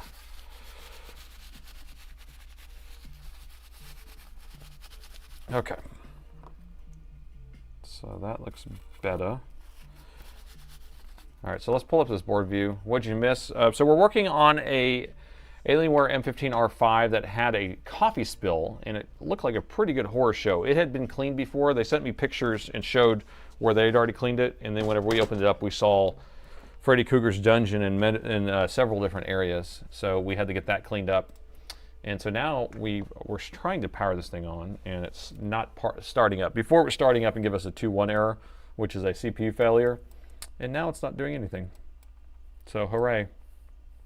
All right, so here's our board view. This is an LAK453P. So it's actually the same as a G Series 5515 board, but it's also the 15R5. So the area that we're looking at, what area are we looking at? I do not remember. Oh, where we're here. Oh, 1.8, that's what I'm looking for. So our 1.8 power rail is on the other side of the board, not here. It's next to this. Okay, so here's our 3. So we have our 3 volt, our 5 volt. Wait, that's 3 volt, 5 volt. And then, where's this? Wait a minute. So this board's not laid out the same. Huh?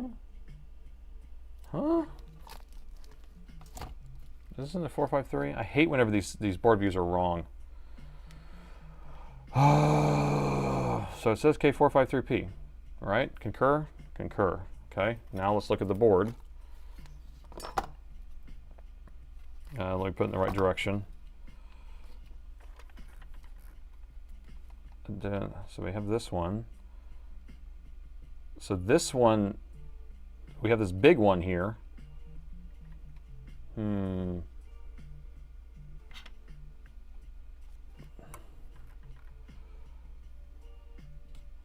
Interesting.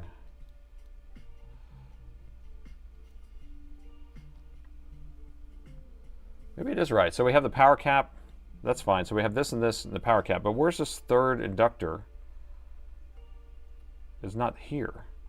So it's just not in this area. This whole area right here is missing, and that's what we're trying to figure out what that is. You see? This thing's not there.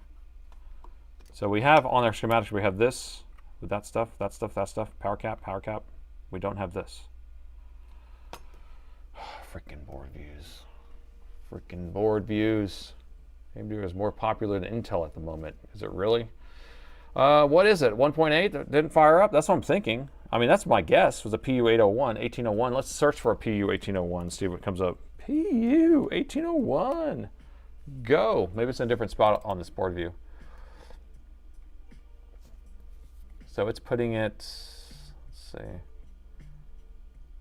Where is that? Confused. Oh, it's putting it way in the middle. Interesting. So this is the CPU and GPU, the back of the CPU and GPU. This is where the 3 volt and 5 volt are, and then we have a thing here, but it's actually over here on this board. Whatever. Whatevs. So it is 1.8. That's all we wanted. That's all I care about. I just care about knowing.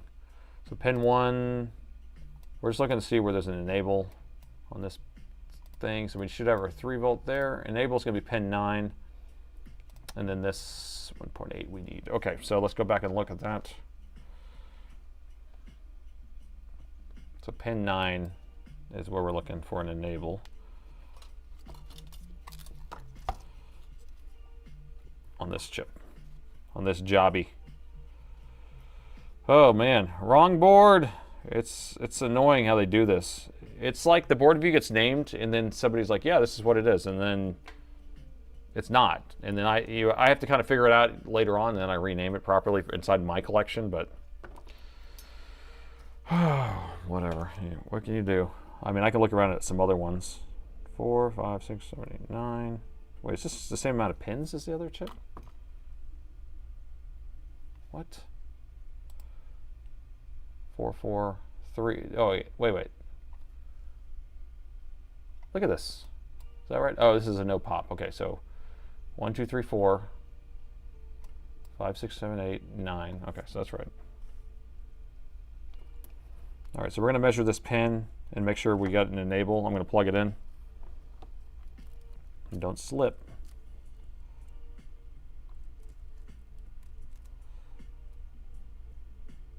So we're not getting an enable there, and then let's see if we have our 3 volt here.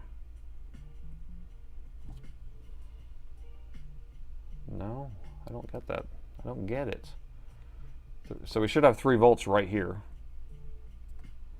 There we go, 3.4, and then we should have enable there. We don't have an enable there. Enable 1.8. So our prim, is it not there too? Be very careful. Prim's not there. Okay. So prim is missing. Why?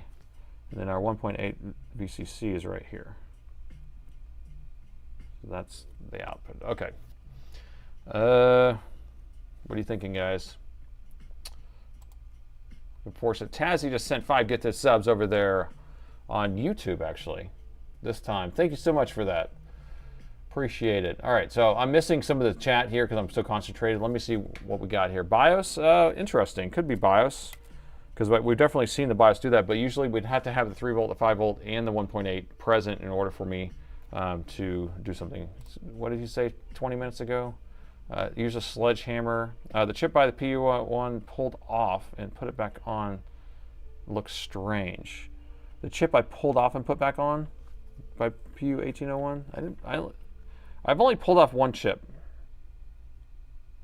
So the chip I pulled off was over there by the CPU itself, which was this chip, and I put that one back on. So I don't know which chip you're talking about there, Ronald. Giving it an enable, that's what I'm talking about. What produces it? I'm just gonna give it an enable. I'm just gonna send it. So basically the idea is, like, if you are missing an enable signal, you want to give it an enable signal and see if the chip does turn on and give an output. And if it does give an output, then it means the chip's okay, it's just missing the signal, which means the chipset could be blown or something like that.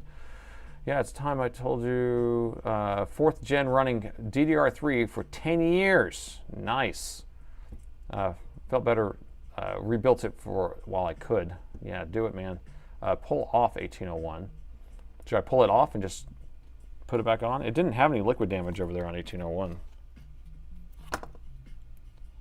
1801 did not have any liquid damage. This whole area was like safe, but then the 1.8 does go up to the CPU and connects to all that stuff actually. So we can go look and see what that all connects to, just so you can see.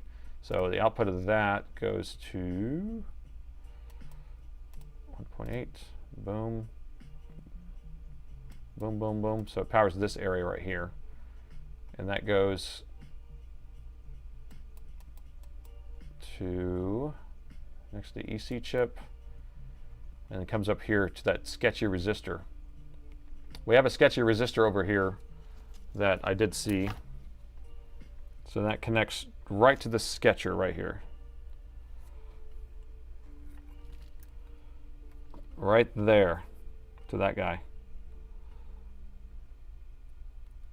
So supposedly that's our 1.8 also. So 1.8 GPU enable, and then VCC. So we're missing this, and that's probably why the whole thing's not turning on, obviously. Obviously. I hope Nate gets to work on the M18R2 tonight. God, I don't know if I want to work on the M18R2 tonight. All right, so let's measure some stuff around this area just to make sure we don't have any blown things. So let's think about it like this. If we had a big spill in this area, which it did look pretty corroded, maybe we did backfeed into the 1.8 and the 1.8 is all blowed out. Maybe, but it's a signal. If it's a signal issue, then it's totally something different. But let's just gonna measure this guy, see what he does, see what he says he is. So he's 2.3 ohms, and that's probably what that is.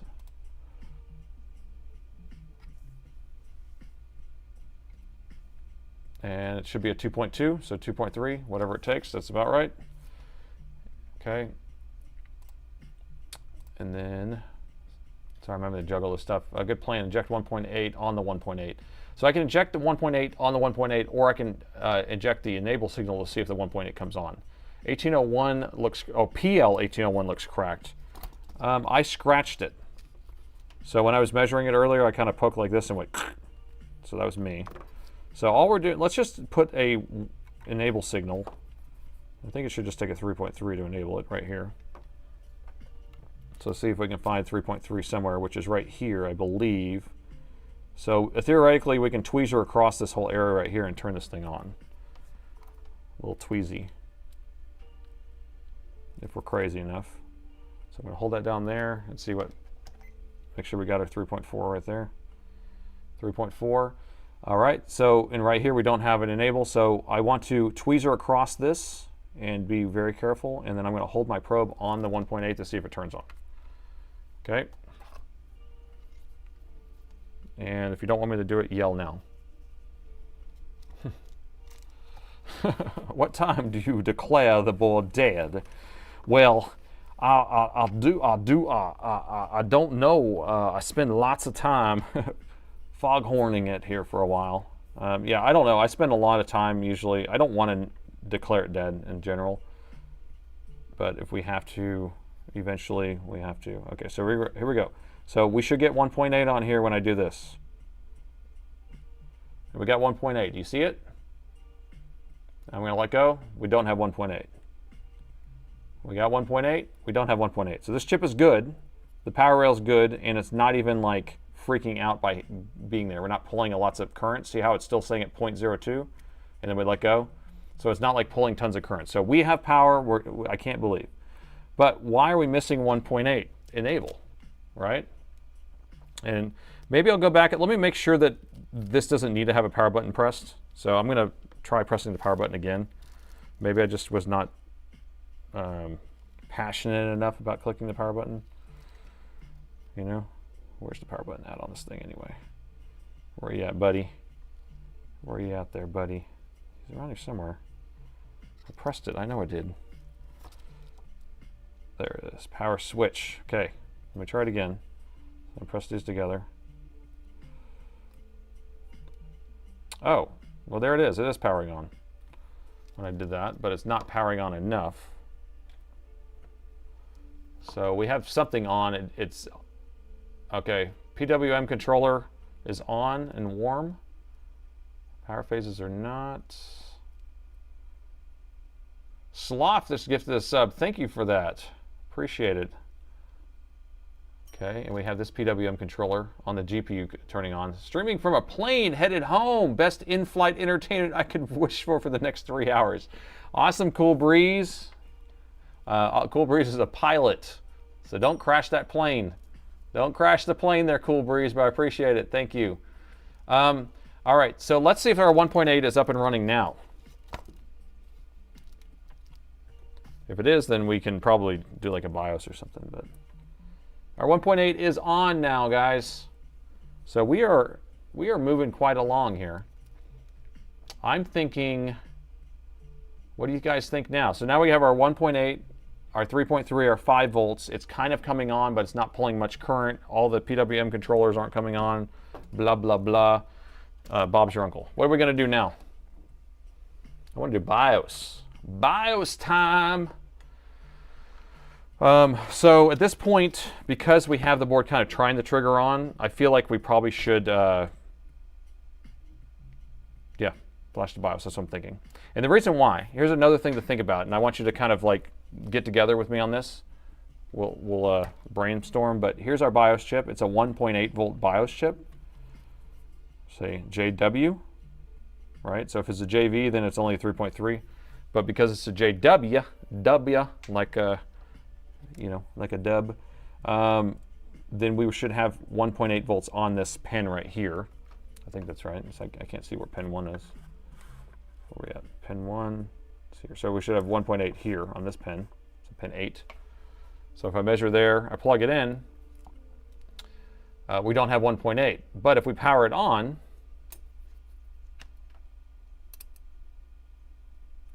okay, now we powered it on, it's pulling a little more current. We have 1.8 here, right?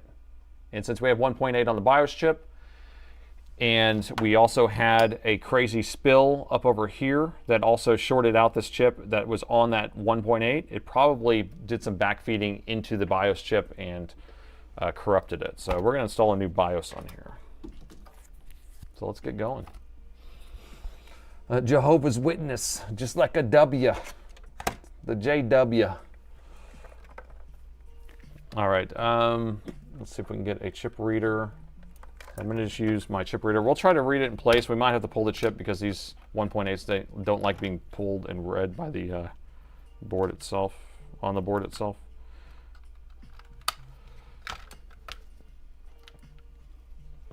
Coffee didn't keep the board awake.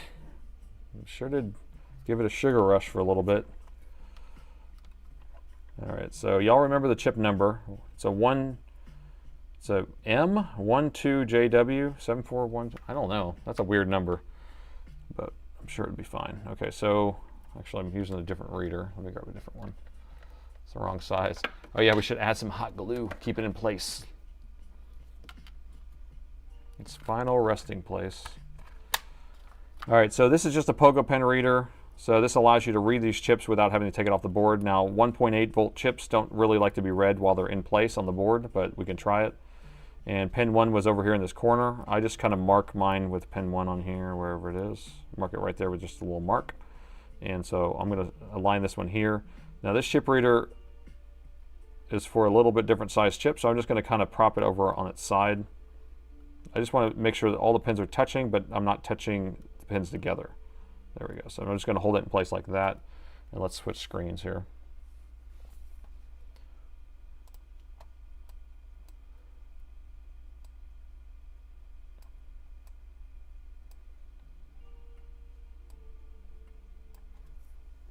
All right, so I'm going to come in here. We're going to do auto. We're going to see if we can detect it. It did not detect. H. Moss just used their Prime Twitch sub. Thank you. That does donate a little bit of cash to me, and it doesn't cost you anything. I appreciate that. Okay, so it's not detecting. That's the only problem with doing it on the board on these 1.8s. Now I can try, while I have this on here, I'm just going to plug in the board for a second, and then unplug the board, and then try it again. Sometimes you can get the detect, and then I'm just going to try plugging in the board and then detecting it. And see, that gives you an error if you have it plugged in while you do it. So I'm just going to pull it off. It doesn't take 10 minutes. My reader is really fast. It's just, if you had a 3-seat, I mean, it's slower than regular chips, but if you have your a 341 whatever reader, those cheaper readers, yeah, it takes a long time. Broken BIOS chip? I don't know. It could be bricked, broken, but it's not shorted from what I can tell. So I'm just going to pull this thing off. We're going to preheat the board a little bit. And I'll probably, I hate overheating these chips in the center, so I'm trying to do the sides. And I'll probably end up adding a little bit of solder to the edges, just because I don't like overheating it either. Hold your breath. Yeah, the Pogo Pen readers are temperamental too. Like if you did get it in the right place, I just can't move. You guys love to tell the jokes. The jokes. The jokes. Make me laugh. Ha ha ha. Oh. All right. Maybe it corrupted. It's definitely corrupted. We got Paul in the house. Paul Daniels. I swear, you know what, Paul? Are you... Like, so this is Paul Daniels' software right here. So if you're interested, this is his software. It's funny because, like, I'll pull up this software and the next thing you know, he's in the chat. So I swear, do you have surveillance in this? Are you surveilling? Do you have some sort of thing that's saying, I have a broadcast, I can tell that someone's broadcasting my software? Is that how it works there, Paul? So if you're interested in that software, the man is in there who created it, the creator. What do you mean? Don't tell no jokes. Sarcasm will not help you in this quest. King's Quest, the best game ever, guys. Profanity will not help you in this quest. That was the fun thing. Whenever I was a kid, we would write profanity in there. The Weeping Willow Tree. And we'd be like, F you, Weeping Willow Tree. And they're like, profanity will not help you in this quest. All right, I'm just flooding this. I know, it's ugly. PD, phone home. Yeah, so what do you got there? You got a little right backs? We got an Aussie doing some surveillance from down under. Isn't it tomorrow? From the future. He's surveilling from the future is what it is.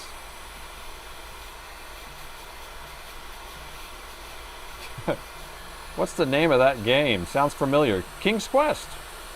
Yeah. Go down to the Weeping Willow Tree. It's like go north. Don't forget to go what, and then you keep going north, and then you hit the edge of the map. It's just a text-based game, so there's nothing going on, but it's, you know. The willow tree did like a weird sound. Okay. We will use this reader. I do declare. I do declare. I don't know why I keep saying that, but I think it's funny. Nathan, am I going to do the Perseus Hort video? Wait, Perseoid? Wait, what are you saying? Short video. Oh, like the Perseus meteor shower? Is that what you're talking about? Or Perseoid? Say that again, Led. Rewrite that entire thing in a better way that I can understand what you're saying. Perseus meteor shower is what I was thinking. Yeah. Because I haven't, you know, no. I do have a Sky camera, so maybe I should just turn my Sky camera on. You know what? Is it dark? If at the end of our stream, I might be able to log in and we might be able to look at my Sky camera. Because I have like one that it's an all Sky camera that looks at the sky, does time lapse and all that stuff. And so it's recording every single night. So I could log in there and we can actually catch all night long. I have it strapped to my observatory. What am I doing? Where's pen 1? There's pen 1. Focus. You guys in your complex questions. I got too much solder on that. Look at that. Looks like a big fingernail. The meteor shower. Yes, yes. So the answer is I haven't planned on doing anything. It's every year. I mean, I've filmed them in the past, or not filmed them, but yeah, I've done some images. But you have to do really long images. So doing the time lapse are kind of the fun ones. I could probably pull up an old time lapse that I've done and some Astro stuff. I guess I've shown you some of my Astro stuff over the years, right? Or over some streams. I just haven't done it in so long. But I could show you like my observatory and stuff. Sorry, I got to get this extra stuff off of there. Hello from 9 a.m. tomorrow morning from the future. Yeah, so the Perseus meteor shower, so basically it's just a bunch of dust that the Earth is moving through when it goes around the sun that's left behind from a comet. And I can't remember if it's Halley's or one of those comets, like a famous comet, or if it's just from something else. But there's a lot. It's one of the best ones of the year. So check it out if you have a chance. And I don't know, is it north? I can't remember which, northwest you have to look. I don't know. All right, we got connection. And this is an SIC QJW. That's not the number on the chip. I can tell you that this is a chip that will work. Or no, FW. No, wait, JW, because we're doing Jehovah's Witness chip. This one is a Jehovah. It's a Jehovah chip. Okay. So we're just going to read it and back it up. Nothing to see here. Okay, what we got? Hello from 2:55 a.m. We're going to verify that. Looks to me like it doesn't have junk on it. Is this thing blank? Is this thing shooting blanks? Is this thing shooting blanks? Nah, there's some stuff in there. All right, let me save this guy off. Oh, is Northwest Repair here too? You guys are all popping in. Oh, Tony! Tony! What's up there, Tony? He's in his house. Welcome. So I'm working on a machine that someone spilt crazy amounts of coffee on, and we got it pretty cleaned up, pretty cleaned up, but then it's not powering on all the way. So this is an AMD. Gotta make sure we write AMD in there or else it's not gonna work. And we're gonna save this off as the original, the OG, bro. I guess I could just put OG instead of writing the word original every time. All right, so we got that saved. Let's go find a BIOS, a BIOS. Now, do I need to show you guys how to create a BIOS for this, or can I just grab one? It doesn't, it's so simple to make one for this. It's like the simplest thing in the world. Do you guys want simplicity, or do you want me just to show you that that's done? That's a loaded question, by the way, right? Because everyone's gonna be like, yeah, just show me, of course. Just grab it. All right, so I'm gonna grab it here out of my arsenal here. So these are all ones that have already been extracted, but the gist is I basically download a recovery file from Dell's website and I use the extractor file. And so here's one that's M15R5, it's a 132, so it's one of the newer ones. It's already been extracted into a folder. This is using the Dell, or no, what is it called? The, where is it at? Can't remember what it's called. Let's see if we can see this. Analyzer. No, an analyzer. Extractors. Where are my extractors at? Yeah, so you can get this off of GitHub. And so I think it's using one of these extractors. But anyway, so it extracts into a file, and all you have to do is just use the BIOS. Because this is an AMD, you don't need to create an ME region. You don't need to clean it. You don't have to do anything. You just select this thing right here that's 16 megs that goes to the right machine. You select it, flash it, program it, and that's it. It's so simple. I love it. It's my favorite. Grab and grow, grab and go. Just toss it in. We don't even know if this is going to work anyway, so we might as well. Microsoft will update secure boot keys next Tuesday. I feel like all that stuff's already been happening right now. All this stuff's crazy. Oh, it's like Y2K all over again. Is that basically what's going on? Hello, how are you? I'm a Spanish-speaking person in Latin America and was wondering if you can recommend a thermal paste for my Legion tin. Thermal paste, we usually go for PTM 7950 for like a higher end gaming system. I actually just use this Arctic Silver 5. A lot of people like MX6 stuff, right? Is that what you call it? I don't know what it is. Anybody else could probably put it in there. Yeah, we should hydrate. I'm actually almost out of water here.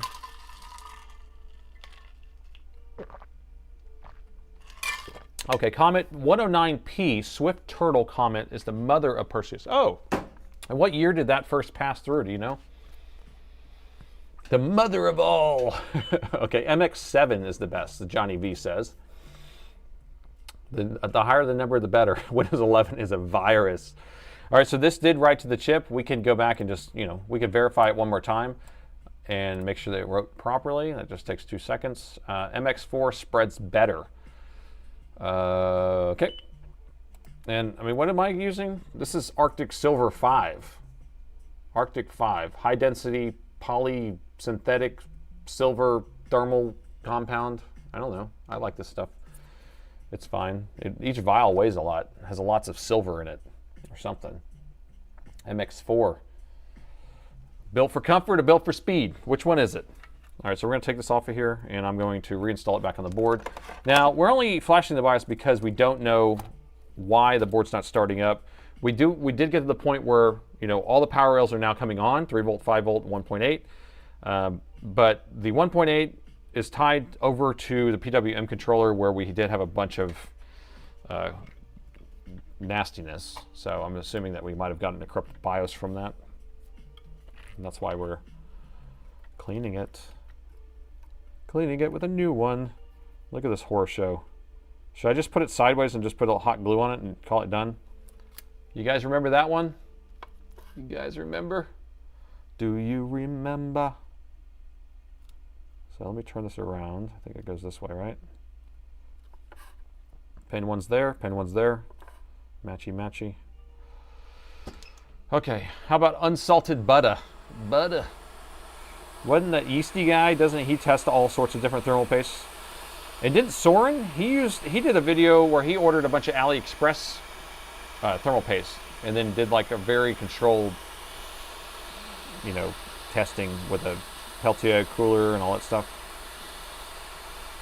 So if you want something cheap, but PTM 7950 is like, if you're just going to do it one and done, just do it like that. That's how that's what I would say. All right, so you see how this is bridging right here? You see how that's bridging? You see that? Watch this magic. You just put this right here. See that on there? It's like magic. It's like magic. And then see how it's just not bridging anymore? So why did I put flux on there? It's because then I don't have to worry about bridging. Okay? Someone was questioning the reasoning behind my flux. Plus, I like the smell of Black Horse flux. So why? Because. Absolutely. Positively. Solder is the hottest of the hot glue.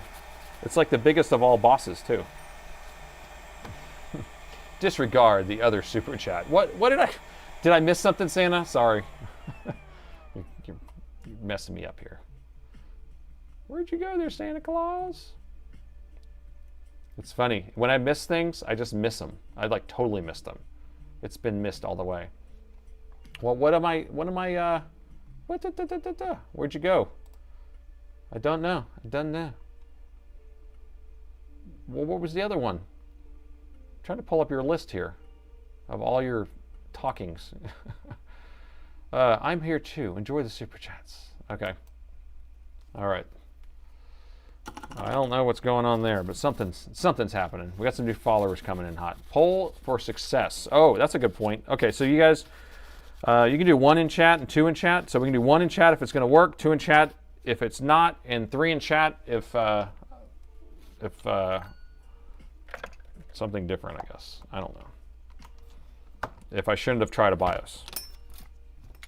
1 in chat if it's going to work, 2 in chat if it's not going to work, and 3 in chat if I'm a fool. Oh, 6, 7 in chat if you're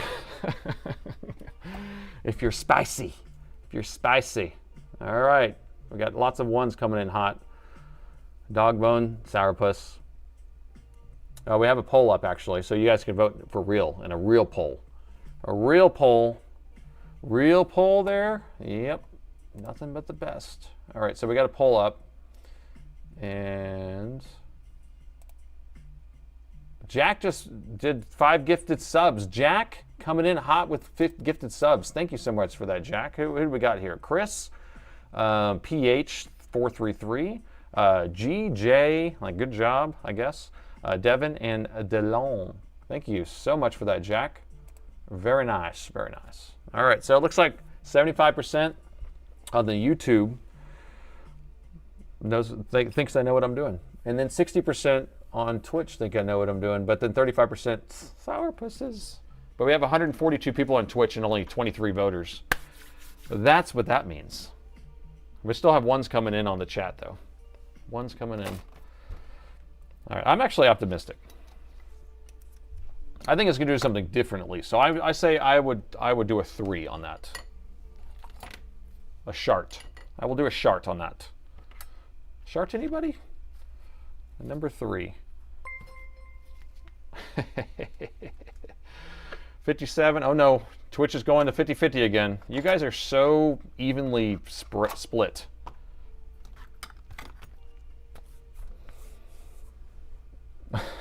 Light them up. Only takes 423 likes on YouTube. I was optimistic from the first time we tested it. Ken, you're on it. Do you have any videos about a 5520? We did a live, I think, on a 5520. And then I don't know if I have any videos. I usually don't fix latitudes or inspirons in general. 3.1, okay. Well, 3.1415926535897932 Does everyone know that number? How far back do you know? But yeah, I usually don't work on inspirons or latitudes for the most part in a regular video, unless the board's kind of expensive. Most of the time, it doesn't even come to me. It doesn't even get close enough to my desk because the board's cheap enough to replace. So yeah, everyone knows it's pi, but does people know that number? Because there are some people who are like, I can recite the pi number to 30 different decimal points, but not me. 3.1415. That's good enough, right? Good enough club. Get you close enough. All right, so I'm gonna go with this here. 61% on Twitch says that I'm the man, and then 25% on YouTube say I'm a fool. All right, so let's get on the thermal camera and see what happens. So we're gonna light them up. Light them up. Look at that. All right, we're gonna plug it in and turn it on and see what happens. 3, 2, 1. Oh, we don't have power. Where's our power? There it is. Okay, power. We have power. I can't believe. All right. So the power is up and running. Password for the last 12 numbers of pi. That's funny. That's a joke, though, because there's no last 12, right? Is it infinite? What's the current status of the vintage laptop that you were working on? So the one from a couple weeks ago, it's still in a pile over here. I'm just so busy with stuff, so maybe at some point we'll kind of revisit it, but it's just sitting here. The one from last Sunday, it's getting shipped out, or it already got shipped out. So that one's all good to go. All right, so nothing's happening here. I'm going to power it on now. 3, 2, 1. Oh, no. Oh, no. It's not powering on still.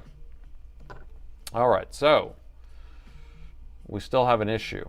So it's doing exactly the same thing, and I am not 100% sure what would cause that. Now, we're probably missing a signal from somewhere over here, so we're going to have to measure these things over here where we had a lot of damage. But we do have our EC chip on. We do have our STM32 is on. Our PWM on the CPU is on, and our PWM for the GPU is on. The battery connected. CMOS reset. Well, it should power on if it's going to do a CMOS reset. But I do want to plug the battery in. again, now that we have something going on, or something reset at least. So let me plug the battery in. Careful, careful. Get ready. So we should get at least charged that we have the 1.8 working. And now the EC chip is on. I mean, I guess technically the EC chip could be corrupted because it doesn't CMOS reset on these because the EC chip is automatically written. So I guess we could, although when you press the power button, it does come on. But why isn't that charging the battery? Let me try their battery because it's going to have less charge on it. This one's really charged. I don't think it needs a battery. Well, I know for a fact it doesn't need a battery to turn on.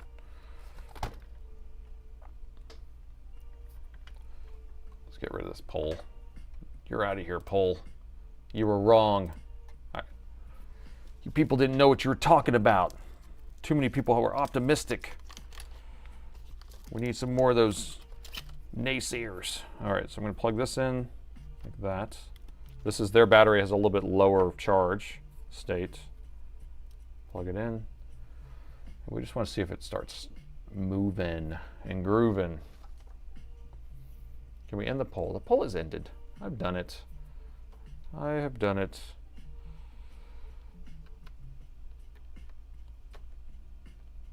Voltage on the battery is still 0. Should we push some current? We must push some current into the battery and get it going. Get it going real good. Still no charge. It's weird. Yeah, it's definitely weird. Because the thing is that if we have all these power rails, look at the thing, this is too low. Well, turn on a battery only. I was just thinking that actually. Optimistic is faith. Faith. Oh no. Faith-based repair services. If I only fix on faith, that would be cray. All right, yeah, let's try battery only. I do like the idea. RAM. Where we're going, we don't need RAM. I don't think. Don't think we need RAM. I'm going to turn this on with the battery only. Yeah, usually you don't need anything to turn on the machine. Okay, here we go. Oh, we can't. The thing about the battery is you can't see how much current's going, and I never built that little power thing, so it's hard to know how much current's coming out of the battery. But we do see it on again. So on battery, we have this PWM controllers on, we got the EC chip is on, we got all that stuff is on. So yeah, we're just missing a signal somewhere. That's all it is. So let's see if we got our 1.8 over here at the PWM on here. This is, we should have 1.8 coming to this resistor here and then coming out of that resistor, I'm assuming. Put in a stick of RAM. I know people want me to put a stick of RAM in. I guess we could. I feel like we almost need to program the EC chip, but I'm not there yet. We'll see. And I've only programmed this EC chip maybe once or twice. I feel like we're missing a resistor. We got 1.8 here. Let's see on the other side of that. 1.8. So that's going in there. So this guy, I feel like this should be on. So 0.75 is on. What's this one? 1.8 is on. So we have our 1.8s. Interesting. Interesting. PUM. We got our RAM is on, even though the RAM's not even in there. Okay, let's put some RAM in there. Fine, I'll put the RAM in there. I don't know if I agree, but I'll do it. I don't know if I do it. I don't agree, but we'll do it. CBG Livewire just subbed with their Prime account. Thank you for that. Appreciate that. Super helpful. All right. The RAM is in there. One stick of DDR4. Okay, try powering it on again. Oh, I feel like I heard something. Did you guys hear that little pop? The 0.75 power rail, I think, goes to the CPU. So we'll go back over here to our board view, and I'll show you what we had. So we're all on the same page. So our 1.8 did come over to here. So we had 1.8 coming to there, and that was actually coming in here. We do see that this is on, so I'm happy with that. And then over here, look, we're missing another power supply over here. That's interesting. Okay, well this one was 0.75 and it does actually have that naming, so that's correct. But we did have a 1.8 right here that's missing. I feel like we need to find a different board view. What do you think? Let me try 455. Let's see, what do we got? Here's a Ryzen 454. Here's an M15R5 Ryzen 7 454 board. See if this one's closer.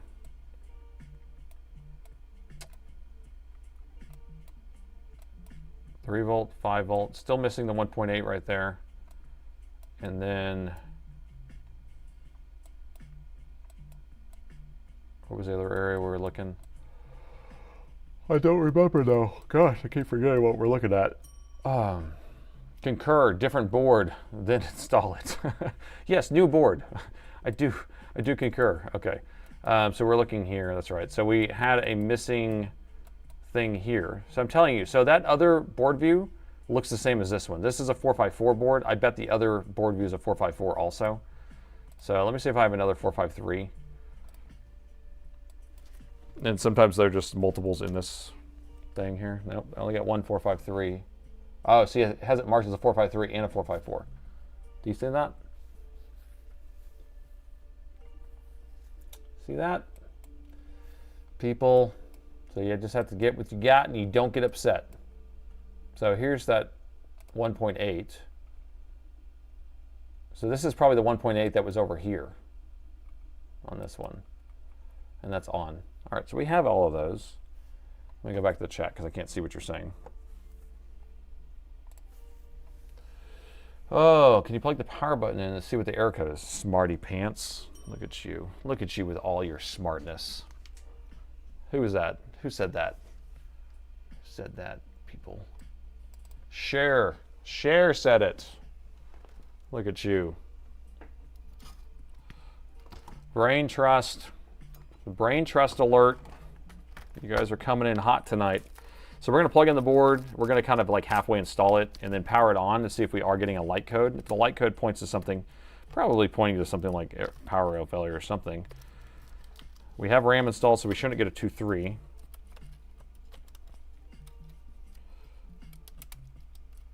And I guess Semper said light code also. So you do get credit, partial credit for Semper. Okay, I'm going to put one fancy screw in here so it doesn't flop out and make me mad. One screw to rule them all. Teacher's pet, teacher's pet. Learned a lot by watching you, all right? That's your brain on drugs, frying pan style, right? Learned it by watching you, all right? Public service announcements from the 80s. Did you clean the Wi-Fi socket? I mean, we cleaned it. Should we throw the board in the ultrasonic cleaner and then call it a day and move on to the next repair? Is that what you're saying?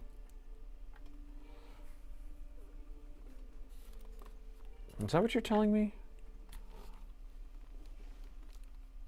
Socket. Socket schmocket. This thing looks pretty ugly.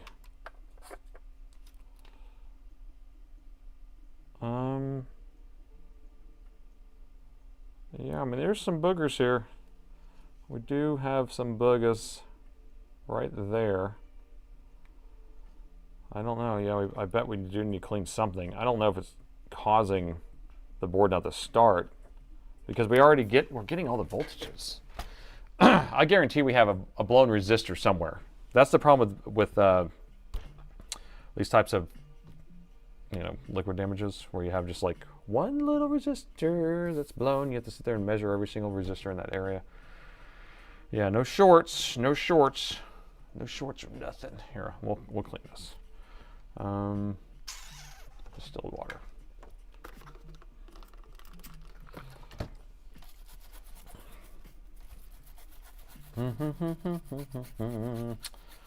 Cleaning, cleaning, cleaning. Yay.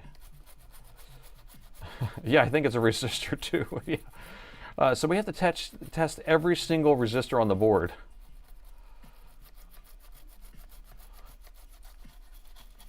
Nice view. You like that? You like that? So you can see all the stuff going on?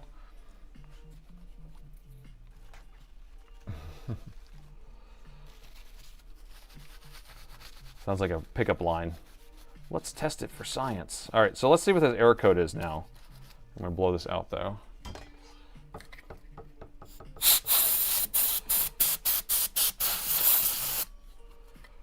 Did you ever do a shop tour? We've done it multiple times on the stream. I've never done one in a video. So sometimes we'll just walk around. I have a wireless camera that will stream back to the station here.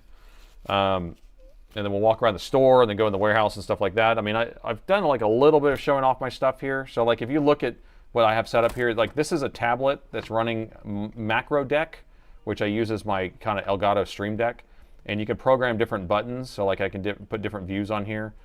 And then each one of these like change my scenes. So I can just like press on it and change the scenes like that.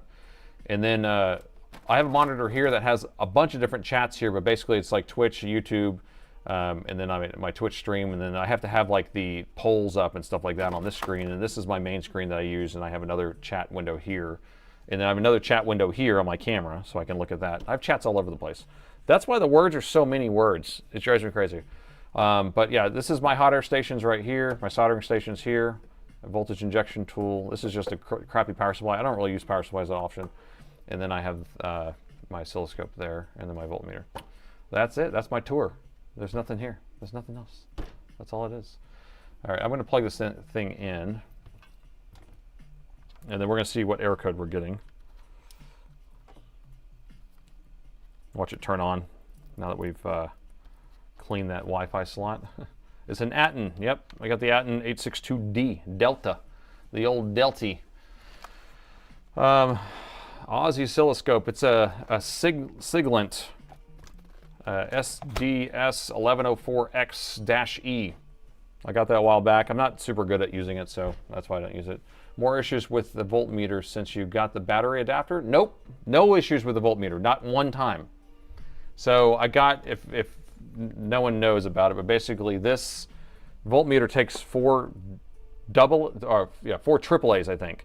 And so I got these things that are like fake AAAs, and then it runs out with a little wire here and then plugs into a USB wire. And so basically it's powered off of USB. And so now I never have to forget about turning this thing off. It just stays on or whatever. And I've never had connection issues anymore. So it used to, I think it just got low voltage. It was having a hard time because it actually connects to the computer through this, but it's an optical. It's actually two different optical IR sensors or whatever it is. And so that I think was like using a little bit too much power. Too much power. I'm gonna open the lid. What?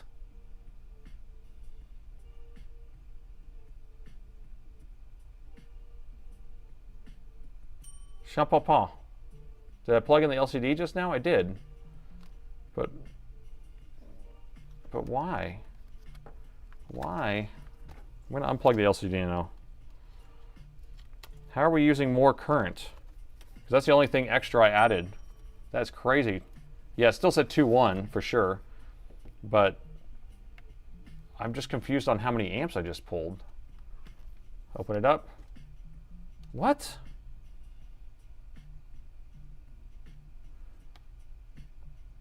And we're probably getting a 2.1 still. But when we had the board on the desk, yeah, so there's a 2.1. So still have a bad CPU. This is going to be, I'm telling you, rabbit hole. Did y'all know about this? This thing has a rabbit hole in it. But why are we pulling so much more amps? Because we weren't getting up to that. That was so weird. I'm surprised. I'm surprised. Hold on. It's a cap. It's a MOSFET. I'm holding down the power button. I'm just trying to see if it shuts off when I hold down the power button. It did open, it turned on when I opened the lid, so we know it's doing something there. Unplugged. Plug it back in. What is this thing doing? Plug it in. No hands. Open the lid. What? It's like it wants to start up. That's what I wanted to see. I want to see that much current being pulled, but under the thermal camera. Okay, let's try this again. then I don't have anything extra plugged in except for this power button. So let me unplug this power button, because maybe there's something going on with the power button. So now I'm going to open the lid. Open the lid. Is there a read switch on the power button? The read switch on the power button? Really? So now it's not powering on. I'm going to take this daughter board off. I don't know, guys. Yeah, it didn't trigger on anymore after I unplugged the power button. So I'm thinking the power button must have a read switch in it or something. So the read switch, so basically you'll have a magnet inside the lid of the screen, and it's detecting whether there's a magnetic field. Yeah, maybe there's, I don't know. The amount of current that's being pulled too, maybe there's something wrong with that power button. I don't know, this is a fun one, guys. I'm having so much fun. I'm gonna take this daughter board off of here in case this has anything to do with the problem. Lid sensor, Hall sensor. Yeah, so it's a Hall effect. It's not a read. It's going to be like it's not like a tube with the two different types of metal. It's going to be an actual Hall effect sensor, so it can tell the magnetic field. Pull this out of here. See what this looks like. See if this is a horror show or what. Freddy Krueger's horror show. Power button contains LEDs that draw light. Do you think it draws 10 watts? I think it draws 10 watts.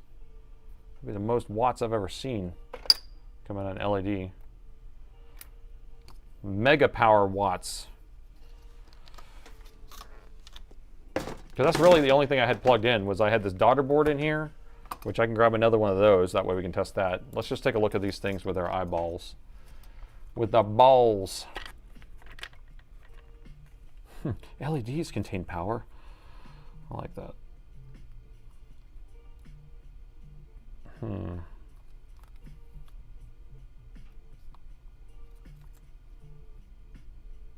We did have a spill in this area too.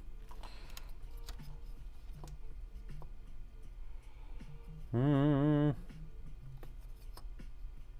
there's not much on this board. I mean, you have two USB ports. I don't know if that's a controller for the USB ports or not. Maybe there's one for each one of them.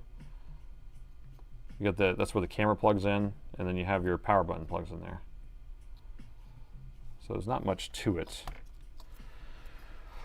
Is it time to hydrate again? I start slowing down, don't I? You can tell. I'm going to drink some coffee real quick. All right, let me grab another one of these little guys. I think I have one around here somewhere. Right in this area.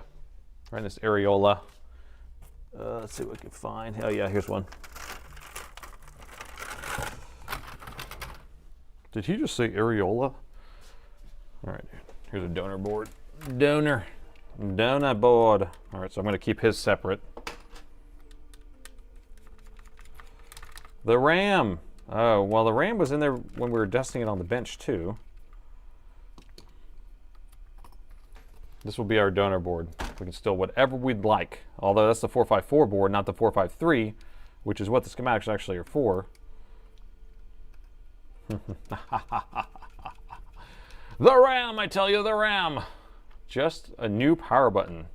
Well, what I want to do is change the daughter board, then plug that in, and see if it pulls the same wattage, and see if it get the light still. Oh, this one's different. Freaking different, man. The connection's different. Take it back. Take it back. This is the wrong one. Whatever I just said, I was wrong. So I take it back. Okay, let's see. What do we got? Let's see if we can find more. I got too much stuff over here. Come to me, daughter board. Come to me. Are you a daughter board? You are a daughter board. Do you have the right size connector? You do. Yay. Okay, here's another one.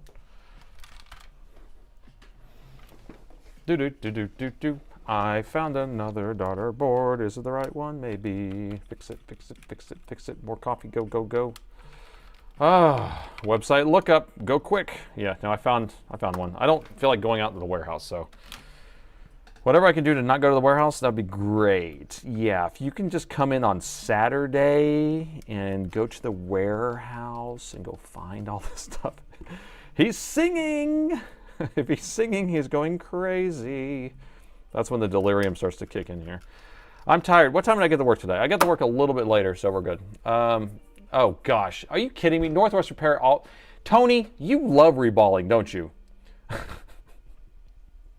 It's time for a reball. All right, Tony, I'll send it to you, buddy. I'm not reballing nothing.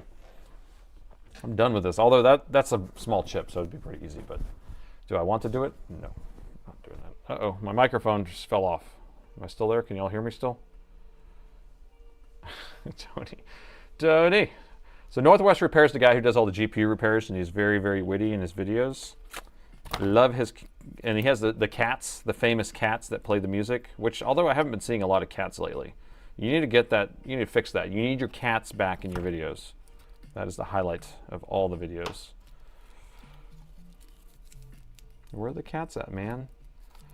You want me to just, I can just reflow it like this. I don't think it's about, I think it's just a bad signal. I bet that this could be missing, that could be missing. I mean, something could be missing. That's what we're looking for.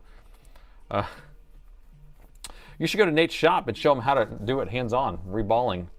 He should hold my hands while we do it. We could do like a, you know, like the ghost scene, you know, but we're not doing pottery. We'll do it where you're like reballing. Oh gosh, I really am losing it. Reflow from the bottom. I don't think it needs a reflow, guys. What are you saying, you crazy Nate? Okay, all right, we're gonna turn this thing on. Don't make it weird. All right, powering it on. Okay, now on the bench we are getting something. So do you think 8 watts of light? Do you think this has 8 watts of light? It just seems like a lot. So that's righteous, brother. That's righteous. Oh gosh. Okay, 2-1. All right, so now we can do this under thermal. We're gonna go thermal, man. We're going thermal. And I keep having these things fall off here. All right, show me. Oh, our CPU is on. Ish. It's on-ish. Ooh, it's warm. Ooh, it's hot. Ooh, it's hot. And we have this phase on. We see this one phase, but we don't have the rest of these phases. I think we just need a new PWM controller. What do you think? What do you think? Because that is hot. It's actually hot in a way where we have, like I feel like only part of it's on. So we got 1.1 volts there, and 1 volt. Oh, we have it all the way across actually. And integrated graphics is on at 1 volt. So we have 1.1 all the way across. Are we missing this? 0.75. Are we still at a reball? We're still at a reball. So we have every single freaking thing on, man. You know what's interesting? Is this... Did we put the right BIOS on here? I just want to make sure that we did put the right BIOS on here. Let me pull up the service tag and make sure that we entered that properly. If I can find the sheet. Where's the sheet at? Okay, we did scan it, so Ryzen. And then the BIOS we put on there was the right one, right? Is that what we chose? I was going to verify my work. You guys concurred, I think, but sometimes my brain trust lets me down. Ryzen 5 AMD. Yep, okay. Or Ryzen 7 AMD. Okay, let's turn this thing back on again. I'm going to start cold. We're going to go cold. Yeah, Tony is the goat of reballing, I can tell you that. All right, so we're putting ice all over this thing, cooling it down. I just want to see if we see any weird spikes of heat in corners or whatever. Plugged it in. Nothing. Pressing power button. So we got that edge turning on, and then it's definitely trying to start the CPU for sure. We may have a feedback system. That's an issue. I don't know. EC programming. It could be EC. Reflow. I don't want to reflow chips. I don't think it's a reflowing thing. We can reflow. Every power rail's up. Every power rail's up. We put a different BIOS on. It's doing exactly the same thing. So it can't be firmware. This thing had plenty of crap all over it. So changing that out might be something. This one's actually up and running. So I don't know if that would be an issue, but we did have crazy amounts of corrosion on all these chips over here. So we could have a blown resistor in this area for all I know. And so we're just not getting one of the signal. Probe the EC chip. The Wi-Fi card is 100% damaged. Here's what I want to do is I actually want to go systematically through all these resistors in this area. I just want to make sure that all those are measuring to the board or to the board view. So stay with me. So we're going to do this one first. So that one's 2.8. This is in circuit, so it's kind of hard to measure, but that's 0. 0, so we have 2 zeros there.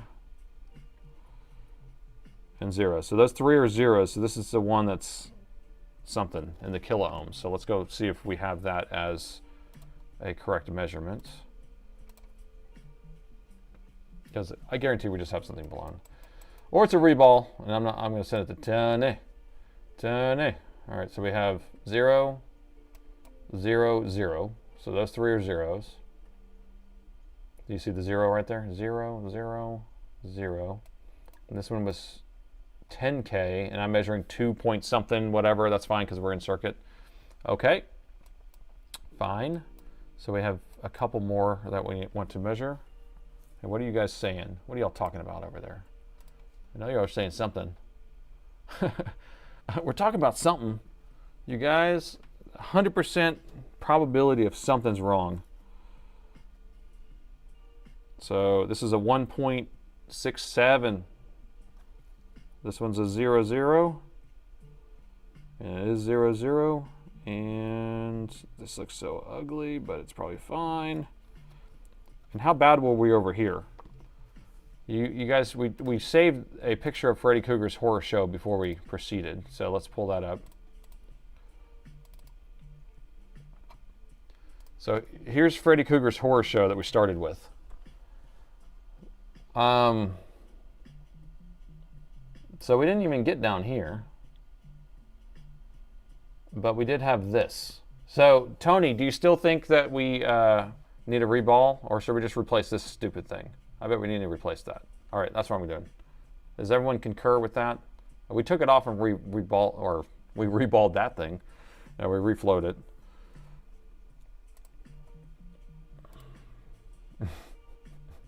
I suppose the PJP 754 needs to be cleaned. That was not populated. That jumper was not there. Replace both. Replace that IC. I love it. Oh, screen cap on the screen. Replace the stupid thing and move on. Just dip it, one dip, and let it rest. Okay, what do we got? What chip do we have? A MPS 2129. Anybody got one of those in their back pocket? 2129. Concur. I want everyone to say concur if you concur. If the concurrence is huge with this crowd. Now, do we know if this is going to be a brand new one? A 2130, not good enough in my book. We need a 2129, not a 2130. Concur, look at the concurs coming in. Replace. 2126, looking suspicious. Let's keep looking. Got to keep grabbing more boards. 2129. Anybody got one in their pocket? This one's already missing. We need a 451 board. That's MPS chips, so it needs to be an MPS chip. Here's our 454, but then we determine 454s have different chips on it. Here, I can't see over here. Oh, gosh. Any progress? Oh yeah, the progress is coming. We got a lot of cleaning going on. Is this a 2129? Is it? Did we find it? No, it's a 2004 something. Wrong chip. Wrong chip. 2134, anybody? Anyone want a 2134? Nope. Okay. So time to start searching. MPS stands for Micropost Labs. I don't know what it stands for. It stands for my possible something. Possible stress. That's what it is. My possible stress syndrome. This one looks good. Yes. A rock star. Rock star. Is that the right chip? 21. What? Okay. All right. Red alert. This is a K453. K453P. So, which is the same board, right? Concur. K453.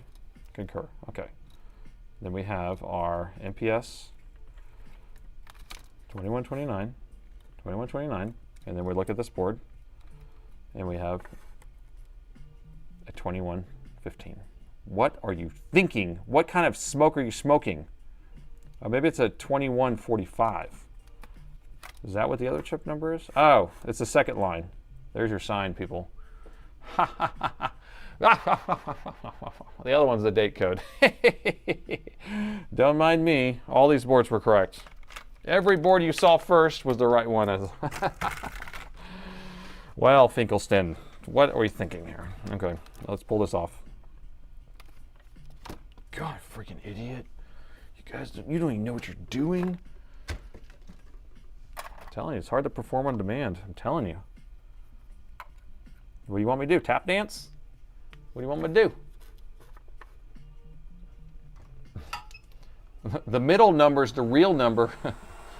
Monolithic power. I think it's my probable stress.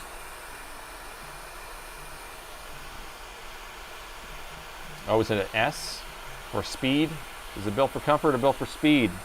It's built for speed, man. Doesn't do well under pressure. Under pressure. Yeah. Although there's a lot of pressure here. Pressure to perform.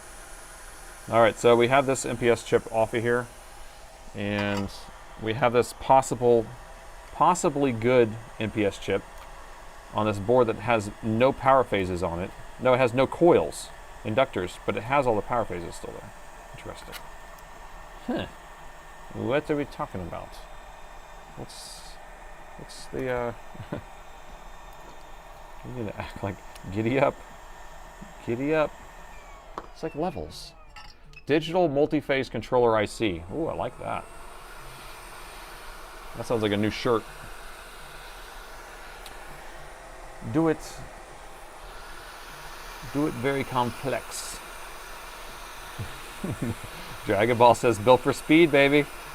You're gonna motorboat those things, huh? Motorboat this thing. Here we go.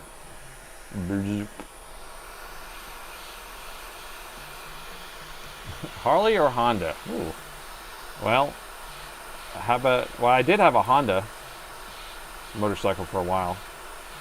1100, and then I had a Rebel 450 and a Shadow 1100 until I had kids, and then my wife says, no, no, no, no, no. No, no, no, no. You do not die on the clock. So I don't have any of those things anymore. Suzuki, baby. Honestly, much more magic real by just cleaning and reflowing the chips. Yeah. Until you can't figure out that broken resistor wherever it's blown. Remember, we had a liquid damage a couple weeks ago, or a couple streams ago, where we had to measure every single resistor until we found like 3 blown resistors before the board would turn on. That was a power thing, so that makes it a little easier. But if we have it where it's starting up. Ronald Kramer, giddy up with some 5 gifted subs. Thank you for that. Look at that. Giddy up there, Kramer. Thank you. So it looks like Kib and CH Oh, come on, get in your home. What are you doing? Focus, focus. Bolt, Test, and Pantheria. They all got some gifted subs. Thank you. Harley is hardly. Rolls can hardly. Rolls down one hill, can hardly get up the next. You guys, can you name that movie? I guarantee nobody knows that movie. That's a line from a movie. I've quoted that so many times and nobody knows what the heck I'm talking about. So we'll see if my brain trust has it. Rolls can hardly. Rolls down one hill, can hardly get up the next. Anybody?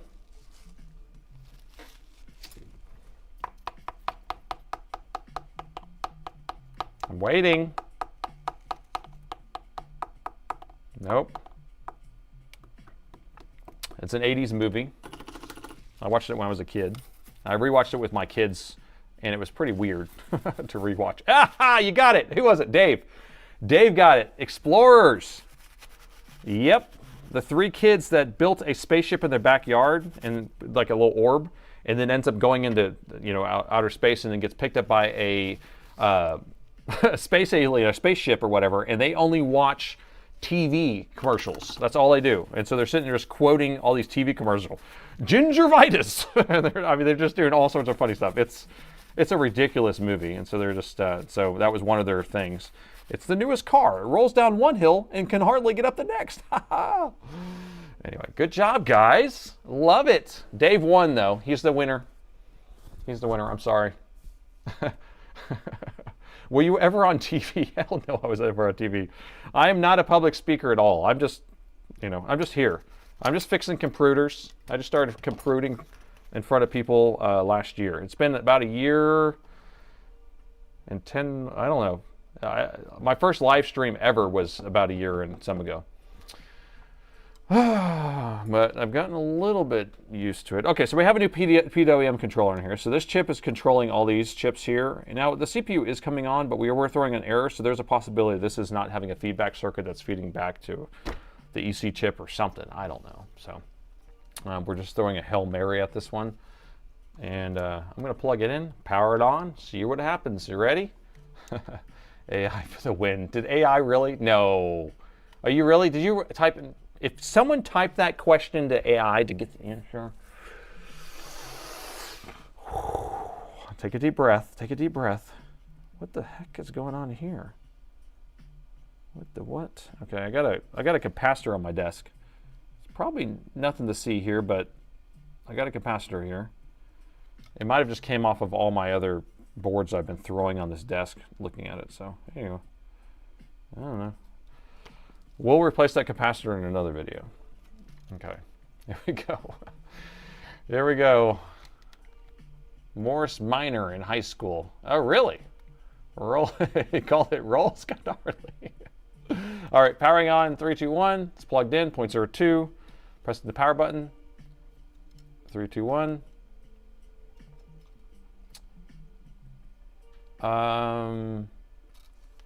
Less is more. It's doing less than it did before, but it's back to what it was doing originally. So now I'm not even getting the alien head light to come on.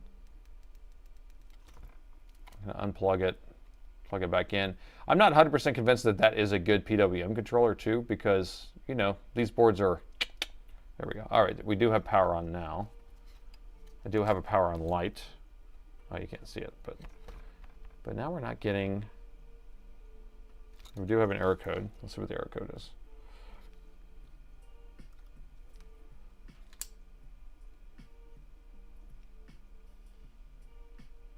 Three,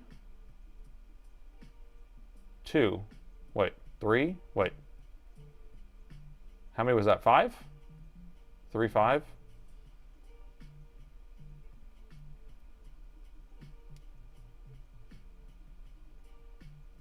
All right, we're getting something different. I do declare. So we have a 3.5 error code. If we go back to our list, which we should still have it pulled up because that's what happens. 3.5 error code is going to be a power rail failure. So it's a general error. It just means that one of the power rails on the board is missing. I guess that's good. Since we just changed our PWM controller, I don't know. I mean, am I happier than I was a second ago? Not really. It doesn't mean bad RAM, it just means that we are missing something.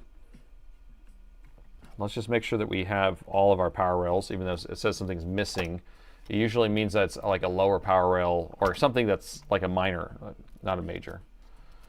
Volts are volting. They're revolting. Yeah, that's exactly what they're doing. Revolting. Do I have any more green drink? I want some more green drink. Darn it. I have more in the refrigerator. I might go grab one. Have another green drink on the house. All right, let's measure this. Do we have our 5? We have our 5. We have our 3. We don't have our 1.8, but we never had it until we hit the power button. I pressed the power button. We have our 1.8. And then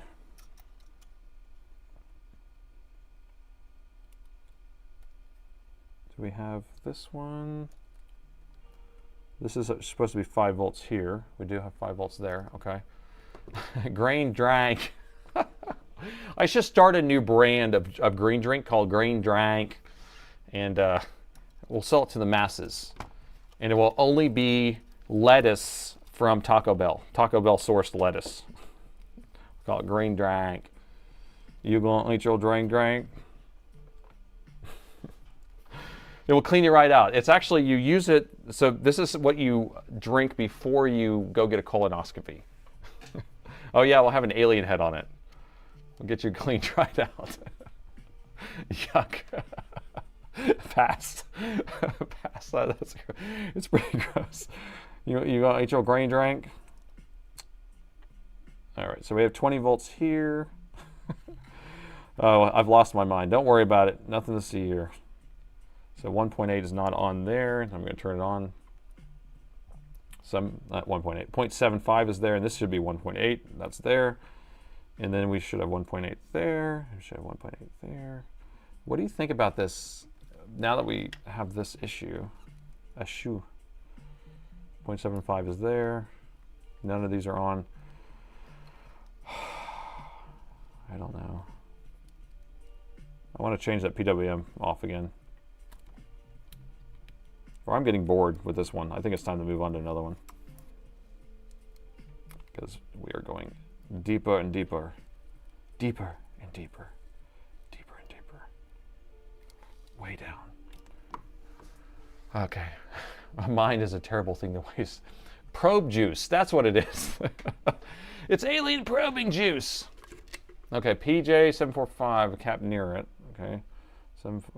Yeah, I know it has this dark thing, but this is a 20 volt line, and we have 20 volts on it. This is a little crowdy, but basically ground 20 volts, so we are getting 20 volts there. I mean, everything's on. So at this point, some signal's missing. Switch to the second laptop. Could a reball work? I don't think so. Probe drank. Probe drank. Arrived on the YouTube short. Mm-hmm. Ken got it. Deeper, way down. Deeper and deeper, way down. That's Office Space. Yeah. Office Space. All right, so sense error. Yeah. I'm going to plug it back in one more time because we did have it do that 0.05 at first before. I'm going to press down on the CPU. Just move it around, and we'll turn it back on again. Bang it.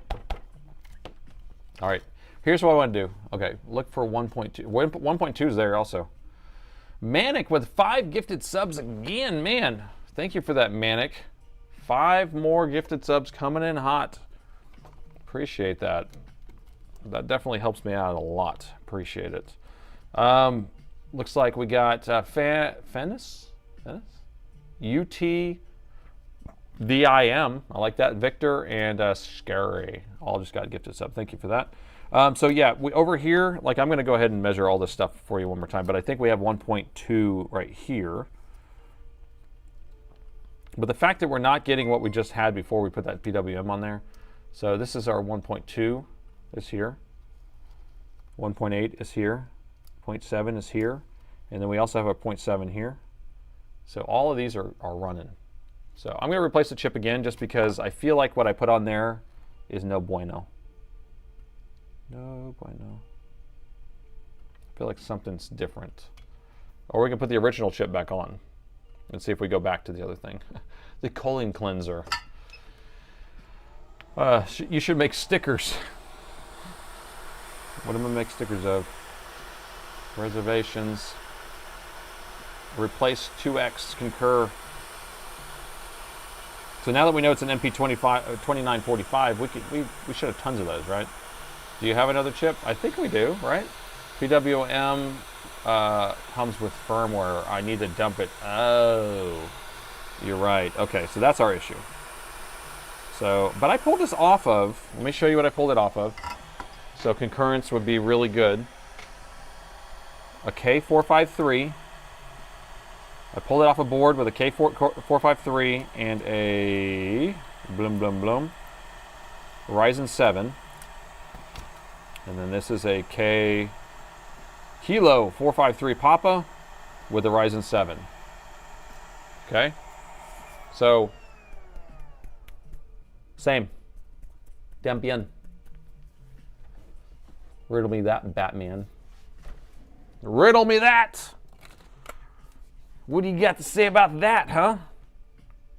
So, what about this one? What about this board, huh? What about them apples? Here's a 2945. Go for 2945. This has a Ryzen 9 though, and this is a 453P. So Ryzen 9 is better than a Ryzen 7. It will have more gigawatts. What do you think about that one? Probe juice is going to be the cleanser. So where are we at on that, Tony? They're programmed to the X number of phases. Ooh. You know too much there, Tony, for the love of humanity. Love of humanity. Okay, so this one says 1, 2, 3, 4, 5. This one says 1, 2, 3, 4, 5. And then that's not populated, and that's not populated. See? I mean, I've stole those coils, obviously. But so this all matches, dude. Matchy, bro. Ultrasonic, please. Well, I have it all clean. Should we just dunk it? Should I put the original PWM controller back on and see if it goes back to turning on? Maybe. That's a science move. Hey, let me do that. Takes 2 seconds. 2 shakes. 2 shakes. Tony is saying firmware issues. Yeah, he's saying firmware issues in this chip right here. Concur, right? Drank. Oh. Right? Let's see what he's saying here. Northwest Repair, where are you at? So he says, they're programmed with the X number of phases. If you match the phases, they should work, but if it didn't work, so all the firmware is busted on that chip, you need to get a chip that is working for the firmware, is what he says. And then we need to go crazy reflashing it. I don't want to have to do all that. I don't want to. All right, let me put this back on. I just want to see if this makes it fire back up exactly the way it was. Troll Tony. Tony loves to troll me, I'm telling you, or troll everybody. So we're gonna stay right on top of him. I'm gonna stay sharp on my toes around that guy. And Tony is Northwest Repair. I mean, you know, that guy with the cats. The guy with the cats, man.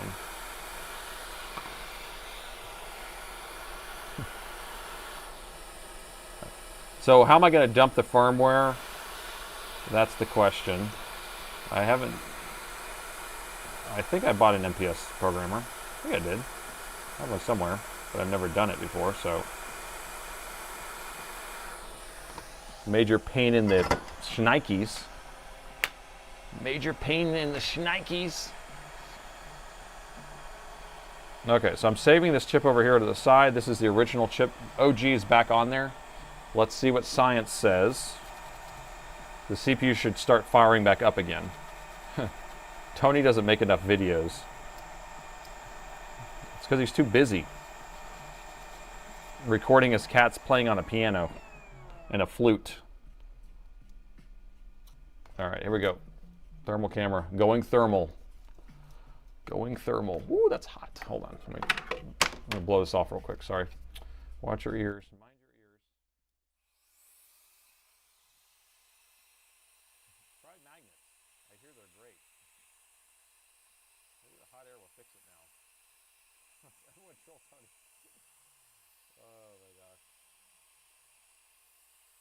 this thing is totally DOA. This thing is way past fixing. Highly recommend a small USB MPS programmer. Let's see. Oh, Alexsoft. Yeah, because I've looked into ordering one of those and I haven't done it yet. I did order a few things from them anyway. Okay, sorry. Can't hear that. I just turned down the audio. I just turned it off because it was too loud. I was blowing. So yes, I want to order one of those Alexsoft's programmers. I actually want to order a number of things from Alexsoft. Alexsoft. It's a very provocative name. I'm gonna Alexsoft. Haha. Okay, are we good? I can keep the audio high whenever I'm blowing. If you like the sound of blowing, makes you happy. Makes you happy. Okay, I'm turning it back on now. Plugged in. Press the power button. And now we're back to it not powering on again. And, well, I mean, we're getting something, but what's the light code we're getting? We're getting a power rail failure again. Yep, so power rail failure. So interesting, guys. Let's think about this. Oops, sorry. 2.1, and then we installed the board into the machine. So we were pulling the same amount, and we installed the board in the machine. Then we started pulling about 0.4 amps, and then the board was coming on more or less and giving a 2.1 error. But then it would, now it's going back to the 2.1. I mean the 5.3. 3.5. Back and forth. Snip, snap, snip, snap. So the question is, what do we got to do? Loose cap. Where was the loose cap? That's true. Where was that loose cap?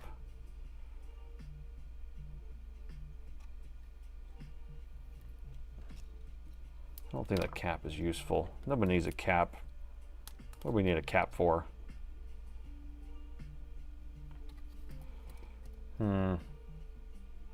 This is my daughter board, his power button. I think I'm going to dunk this thing in the ultrasonic cleaner. I think that's what we're going to have to do. Let's do it. It's going to be a lot easier to, I don't know, not easier, whatever, it needs to be done. Where we're going in the dunker. So I already have it heated up, we'll just throw it in there. Because I feel like there's something inconsistent somewhere. There's something somewhere. My diagnosis is the board's messed up. And since we've gotten this far, why don't we just go all the way with it? I might have missed something. You need that cap. A cap gun. Cap? Yeah, there was a cap that I found on my desk here. And I said, who needs this cap? I think it probably came off another motherboard, but, because look, this is what I have next to me right now. Let's see if I can show you. You want one of these?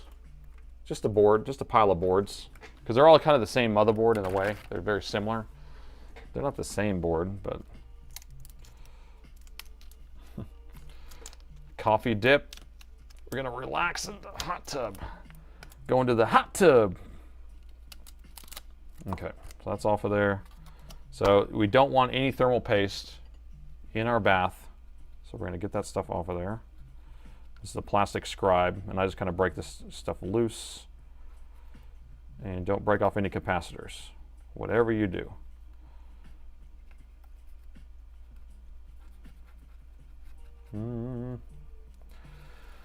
That's a lot of boards. Yep, a lot of the same board. That's what I think is the worst part about it. There are all these AMD boards. It's a lot of AMD board issues.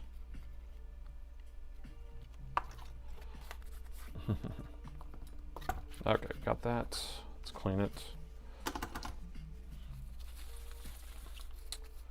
Daughter board swap. Yeah, so this is my daughter board that's on here. So try to do something different. You know, different but the same. All right, that's all off of there. And then this guy. Yeah, we'll see if we can keep him on there. I don't want him to come off. Okay, and I'm gonna maybe keep these on here. Yeah, those are good. Those are on there good. Okay. We're okay. Let's see if we can get you a camera view. That would be fun, right? You want to see what's happening? There's not much to see. I got it. It's kind of messy over here too. Do you really want to see all this stuff over here? Really? You can't handle the truth. I don't know. Very messy over here. All right, I'm not going to worry about moving the camera over here because I can't. It's too hard for me to get it to face this direction, this other camera. So we're going to dip it. You ready? Here we go.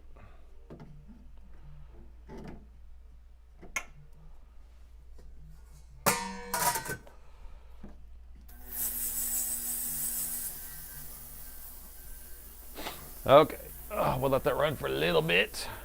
Turn on your all sky cam instead. Yeah, let me see if I can remote into my. Oh, well, let's see. I have to find my VPN for that. So I have a remote observatory out of town here. That's in a Bortle 4 sky that has a roll-off roof, multiple telescopes, and I have an all sky camera. You can actually see the sky. And it is dark, I think. So, but I haven't remoted into it for a while because I haven't been out there in a while. So I'm going to see if I can. I have to remote into a couple different computers to get to that computer to get to that computer. So let me remote into this computer first, and then I have to connect to a VPN to connect to that building, and then I have to see. I might be able to do it without doing it that way. I don't have to think about this. Let's do. Do I have access to that VPN on this computer? Oh, there we go. Simple. Nope. Yeah, simple cabin. There we go. Connect. Is it going to connect? It's waiting. It's waiting. It's waiting. It's thinking about it. Got 1 minute left on that. Invalid certificate. Okay, let me try. I have 2 VPNs out there. I basically always have a backup VPN because you never want to have to rely on one VPN. So, oh, that one's working. There we go. Is it connecting? You can't see what I'm doing. I'm not showing you right now, but I want you to see all this stuff. Okay, now let's see if we can remote into that computer. Remote. Let's see.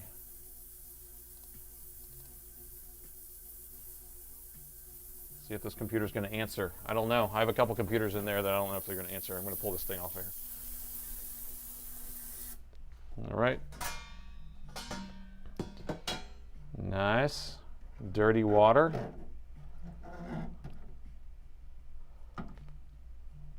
Okay, I'm just going to turn this thing around. You guys can't see any of this stuff. I'm sorry. And I can't see the chat right this second, so I'm sorry about that too.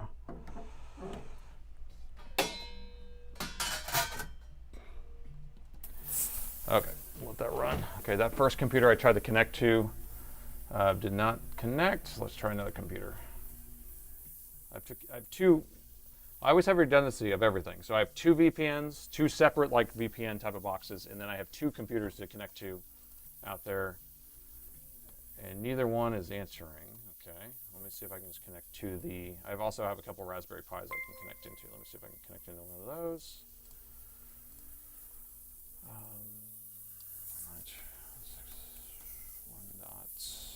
Nine, I think 9 is one.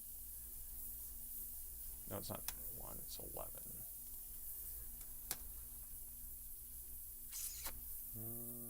Let me check the chat. I can't see what y'all are saying. Tier 1 sub, Days, thank you. Volume went down, audio's low. Is the audio low still? I think we fixed that. Noise filtering, do we have some issues going on with my audio? Hopefully not. Distilled water. It's probably that noise in the background because I'm running an ultrasonic cleaner. It's the craziest thing ever. Let's see. So you're saying new MP2949 flashed verified. We didn't flash it. The audio is low? Really? It says it's high here. I'm seeing it on my audio. It looks fine. It's filtering due to the ultrasonic cleaner. Yeah. Let's turn this thing off. Is that much better? Can you hear my voice? Come to the light, Carol Ann. Come to the light. All right, so this thing's turned off. Carol Ann. Carol Ann. Okay, this board's hot. Ooh, it's hot. Ooh, it's hurting. All right. Much better. Much better. There was nothing wrong with the audio. You hear it?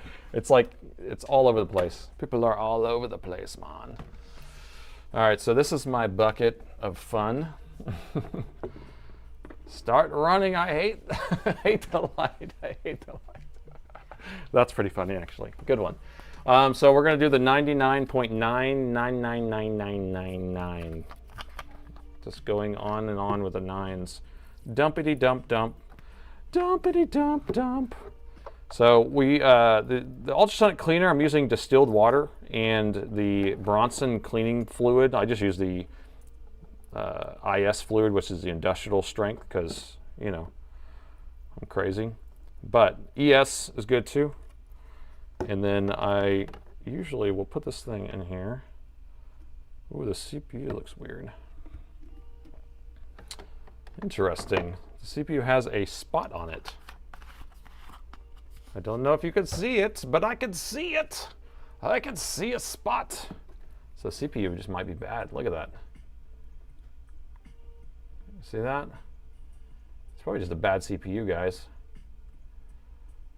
That CPU may be bad. All right, so what I'm going to do, 3 hours and still no fix. Guys, all right, if it, oh shoot, are we at 9 o'clock? Oh my God, okay, we only have an hour left. Okay, let's fix something.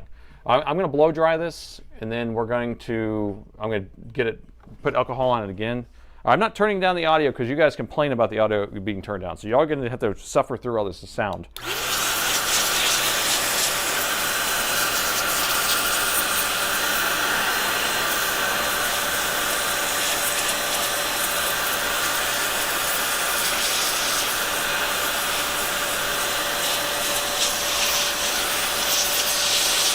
It's pretty loud over here.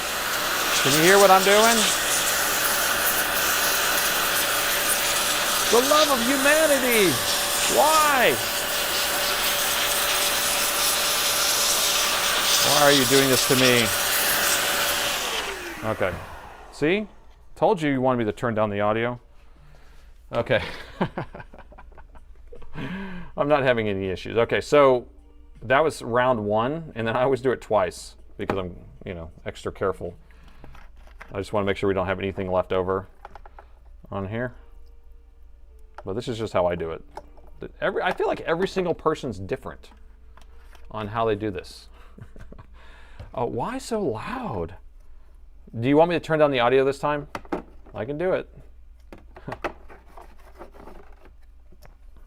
So I'm doing this twice. So my idea here is I basically, you know, it had distilled water on it. Then I'm blowing the air with the alcohol, trying to displace the water. And then I do it twice just to make sure that we're really good. And then I'm using a Metrovac. The Metrovac is good. It sucks. Do you want me to turn it down? Did it really bother you guys? I'm not hearing anybody, so I guess nobody cares. Silence, that's the answer. All right, here we go. It's coming in.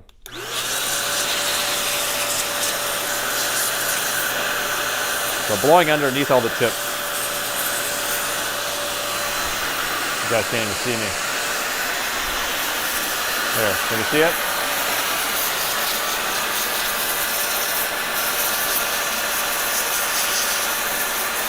Yeah, I think the CPU is bad. You can see a mark on it. This is a bad CPU.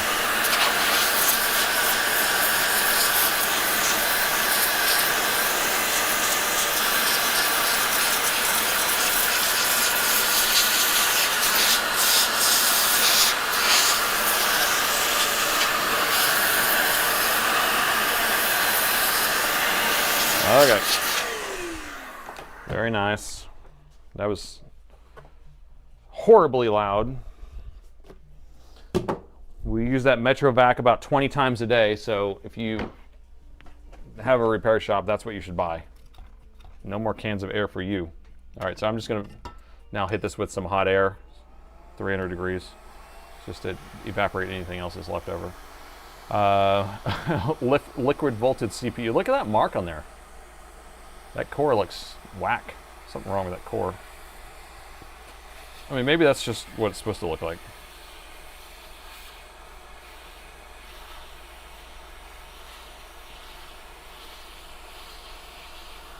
Doesn't look happy. Use compressed air. A compressor, air compressor? You could. And then you have to have hoses and all that stuff. And then an air compressor outside. For the M15R7, remove the heatsink from the board to clean the fans. Correct. Always. You could, I mean, you could leave the heatsink on and just kind of unhook the fans, too. That would work. But you have to take the board out because the fans are plugged in on the opposite side of the board, and then the screws and stuff. So, streaming buffering, my internet good. I don't have any drop frames. You might need to go down on the bit rate. I am sending 60 frames per second, 1080p 60.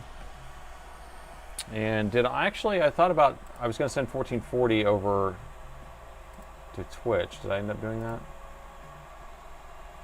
No, we're at 1080. At one point I was thinking about sending 1440p. Okay guys, you ready? Because if this doesn't work, we're just moving on to the next repair. Okay? Because we have stuff we have to do. Got people in line. And the next repair, I think, we'll move on to the fan one since he's in chat. And then we'll move on to the M18R2.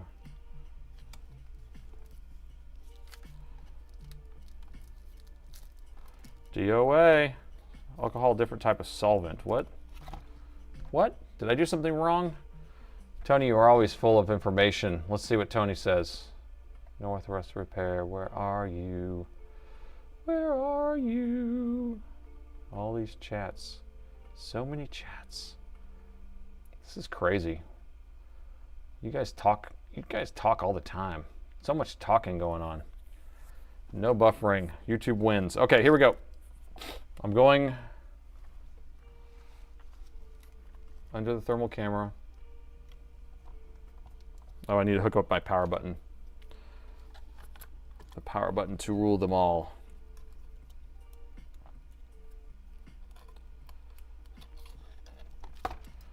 Okay, anybody think? The CPU's a burn mark in 4K. Oh, I don't know. Plug in the power, a little inrush, I like it. You think this is gonna work? Still exactly the same thing. I hit the power button, we have the PWM controller is on, 0.07. Gosh, I'm so inclined to just, did I put the memory in? I did put the memory in.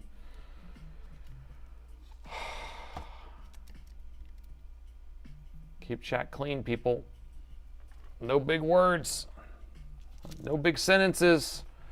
CPU got too much stimulation from that coffee stimulation. So basically it was coming and going. So anytime we were able to actually get the board to come on or the CPU to start warming up, it would give us a CPU failure. And then whenever we weren't getting the CPU to come on, we're getting a power rail failure. So we are getting every single power rail on the board to come on, 3 volt, 5 volt, 1.8. We have the 1.2, we have the 0.7, 0.75 over here.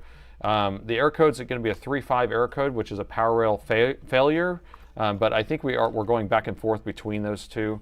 So I'm going to see if I can press down on the CPU and press it. Nope. Just kind of moving it around. I'm going to try a couple different spots here. Yeah, so it's just going to 0.05, and that's what it was doing. And then we actually installed it into the machine, and then it actually started doing it. Press near the corner of the PWM, okay? So right there.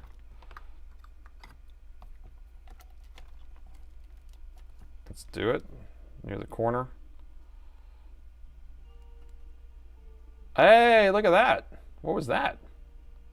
That was a weird spike. What's up with that? Huh. Okay. Do we have something new happening? Let me go back. Corner of the CPU, not PWM, but we did get a spike when I pressed over there, which I think is weird. Let's try this again. Okay, now it's coming on again after I pressed there.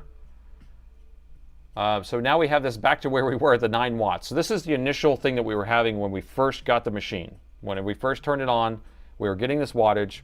We opened it up. We had Freddy Krueger's Horror Show on all these circuits here. And the thing is that the CPU is getting warm. We have 60 degrees on the CPU right now, so it is hot. But we are getting a CPU failure. So it is trying to start the CPU, and it's just, there's nothing it can do. It's just no good. It's no bueno. So we got a 2.1 error code here.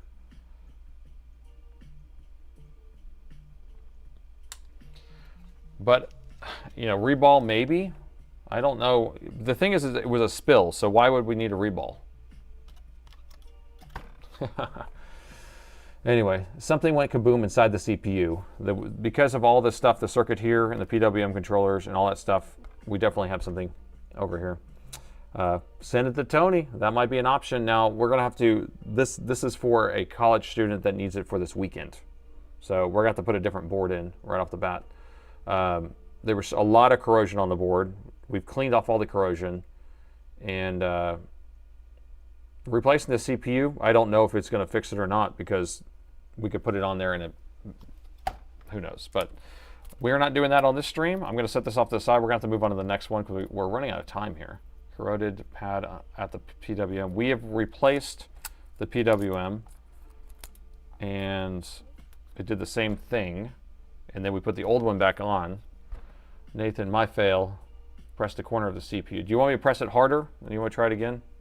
Okay. We'll press the corner of the CPU. Still doing the same thing. Okay. So I'll try this corner.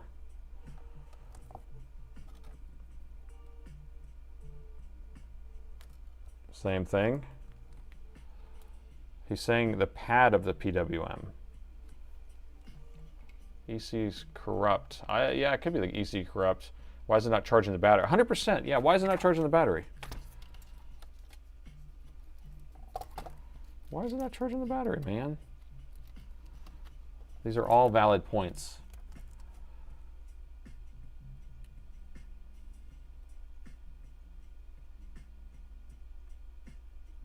All right, but the power button works. The ISL chip rail.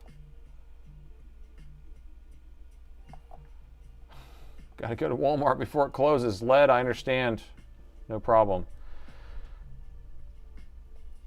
The pressing the CPU will make the corner will make the difference this time. Wait, so if the other PWM controller is good, pressing the corner of the CPU might make a difference this time. So you want me to switch it back to the other PWM controller? This one right here?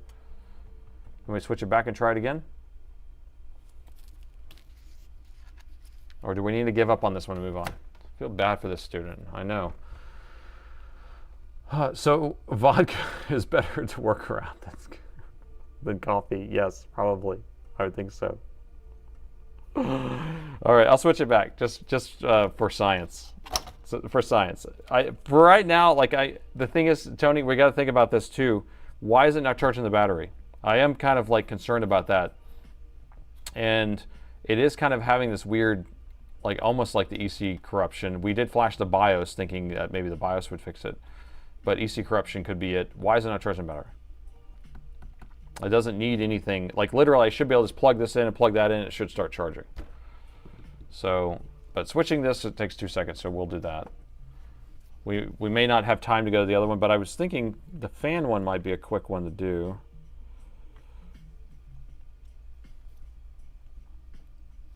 For science, we will change this out. EC has to be bad or corrupt. And this one, I don't know how to program it. We'll have to figure out how to program it. I think did we program this one before? Move on instead. See? Oh, need more heat. The magic solution. CPU is dead.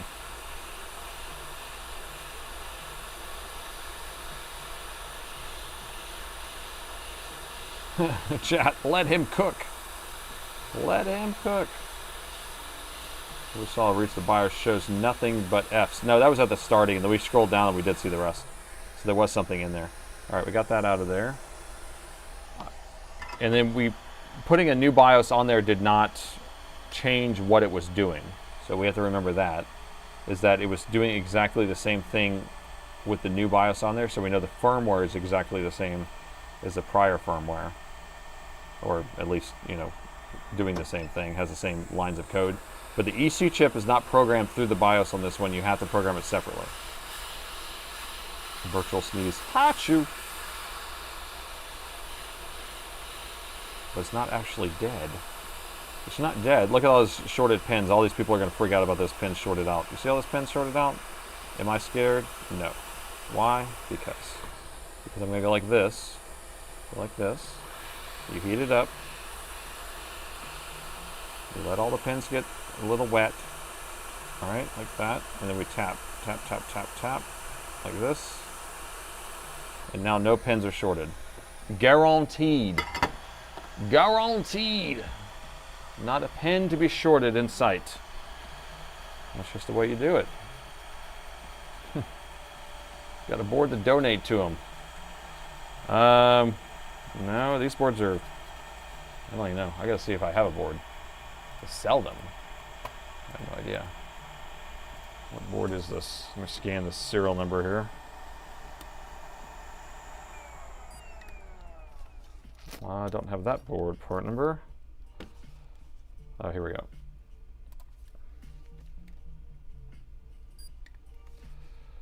Nope, don't have that board part number. Yeah, I don't even have this part number board in stock. I probably have a different board, but. All right, so that's installed. Now what? Are we ready? Taparoo. Is everyone convinced that I did not have bridge any pins underneath that PWM controller? I know people don't believe me. It's okay. It's okay. It's okay. All right, here we go. No motherboard in stock. Lots of Intel, but no Ryzen. Yeah, because it's like they break a lot more than these other ones, so it's still hot. Still hot. Gotta cool it off. I don't like it so hot. Seriously, look at the core. It's fried. I know.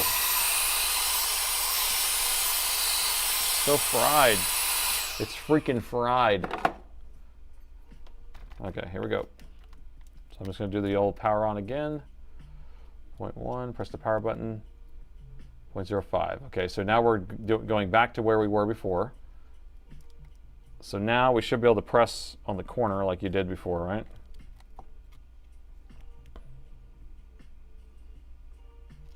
Did not work.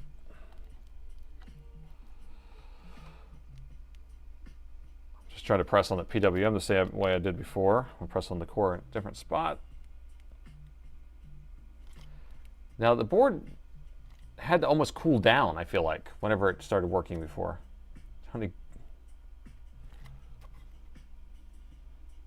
Why wouldn't you check the current sense resistors? Interesting. Because all the power rails are coming on.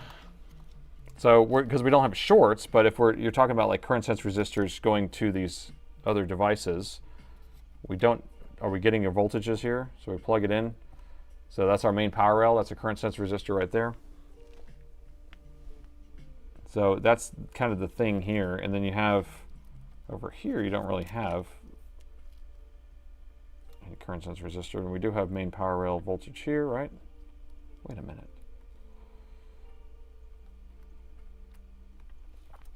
Why don't I have main power rail voltage here? Press the power button. What?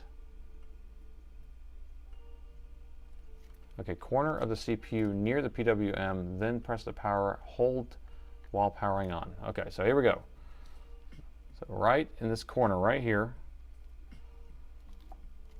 we're going to hold it, press down, I'm pressing HOD, and press the power button. Nope. The second PWM is bad. I mean, I don't know if this PWM is good or not. We just know it's doing something different, but the original one we put back on did this exact same thing when we put it back on, and then it finally magically started working.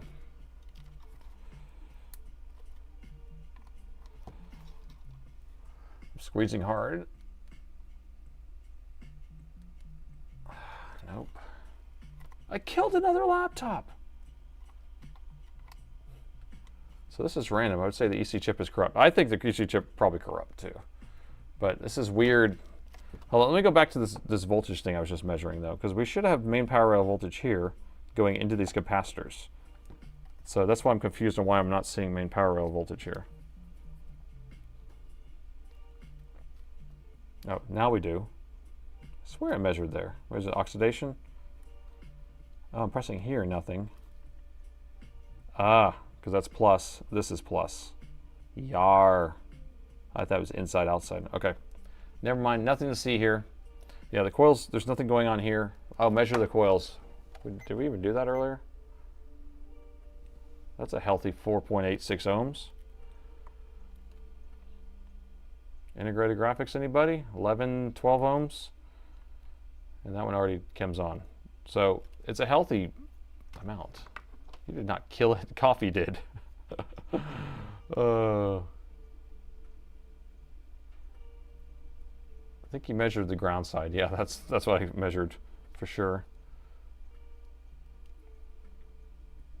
Sorry for the late join. Hello from the land down under.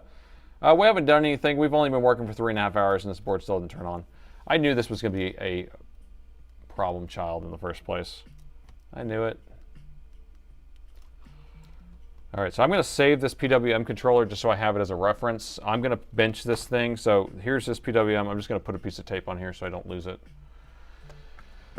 And because I can always go back to that to play around with it. I have more boards so we can pull another one. We want something that has the same thing. Yeah, I didn't know it was 3 hours. That's crazy. Yeah, 3.5 hours that I've been working on the same board. Or maybe we started a little later than that, but.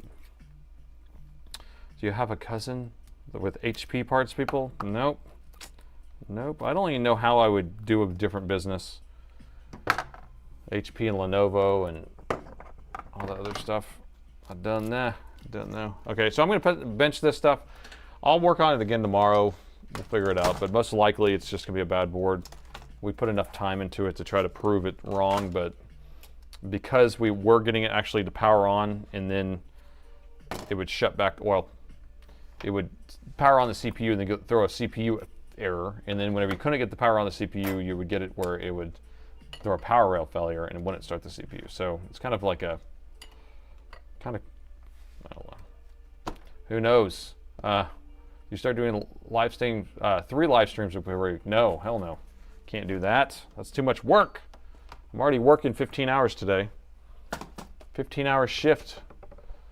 So right as the doors are closing or my store's closing and all my employees are leaving is whenever I start the stream. So basically, whenever it's doing the countdown timer, that's when people are sneaking out the front door and we're locking up. So they're not making a bunch of noise in the background. So it's, and then that was after me already working all day. Working on stuff. And then Sunday I come in on my day off and do a 4-hour stream, but then it's about 5 hours, 6 hours of me doing prep and all that stuff. And then Saturday I post videos, and then Tuesday I post a video. I mean, it's just, you know, can't add another. My family's already suffering from this. Okay, got the screws down, got that put away. Tazzy, 20 Aussies. Thank you so much for that, Tazzy. 20 Aussies. I love it. All right, so I'm going to do this fan one real quick. I can't remember what was actually the next one, but we're doing the fan. So he may be in chat still. That was 3.5 hours ago. Who knows? Who knows? This is going to be Huffist in the chat. I got his handle. Huffist, are you there? His name is Rob. Huffist. I don't know if Huffist is still here. He probably got so bored. Appreciate your service. Keno, thank you. Thank you for your service. All right, so this is going to be the next one we're working on here. So we have a, what model is this? A Latitude 3540. And then it says the customer reported being unstable and periodically locking up. Dell Diagnostic ran, and the CPU fan was throwing an error, okay, or not responding. They swapped out the system, brought it back to the office for diagnostics to determine instability and lockups causing from overheating from the fan, CPU fan not spinning. Swapped out the CPU fan with a known working one, same result. So they would love to see it on a live stream. That's what they said. That was a lot of words, though. That was a lot of words to say that the CPU fan was not working. So Huffist is his name. That was my chicken scratch I wrote there. but I don't know if he's in the chat still because that was 3.5 hours ago. Anyway, but I did let him know. So let me, I don't know, this has a asset tag picture on here, so I'm just going to cover that up. 3540, right? 3540, fan not working, replaced it.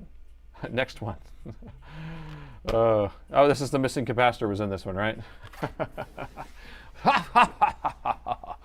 All right, new day and another laptop that needs to be saved, and this time we have a Latitude 3540. Now this one started overheating and started shutting off and being instability, was crashing. I don't know what, I cannot say it, but they said they changed out the CPU fan because it was failing, and the CPU fan still is not working. So they sent it to me. I haven't taken a look at this yet. Let's take a look together and see if we can get this figured out.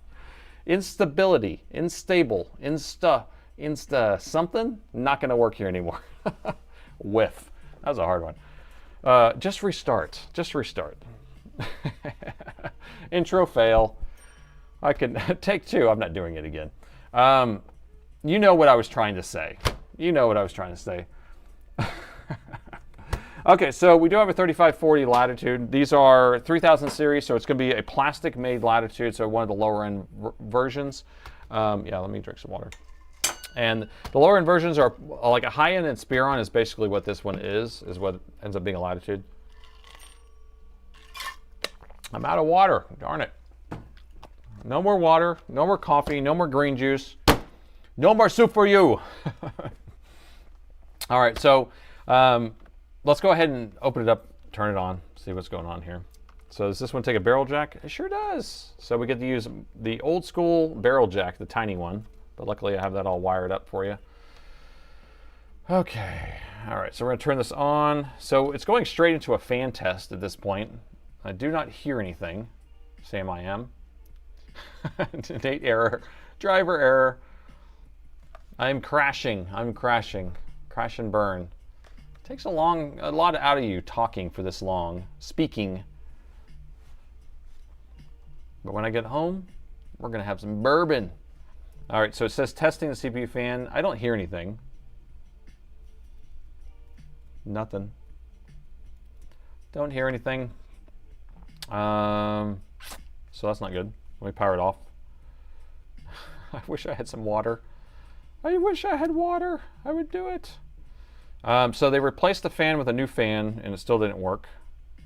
So I'm going to boot into our diagnostics. I just want to see if we can. It's interesting. I tried to boot in the diagnostics and didn't. 24 minutes left to crack this thing open. Don't play around. Get down to business. Quit the talking and start the working. The fan connected backwards.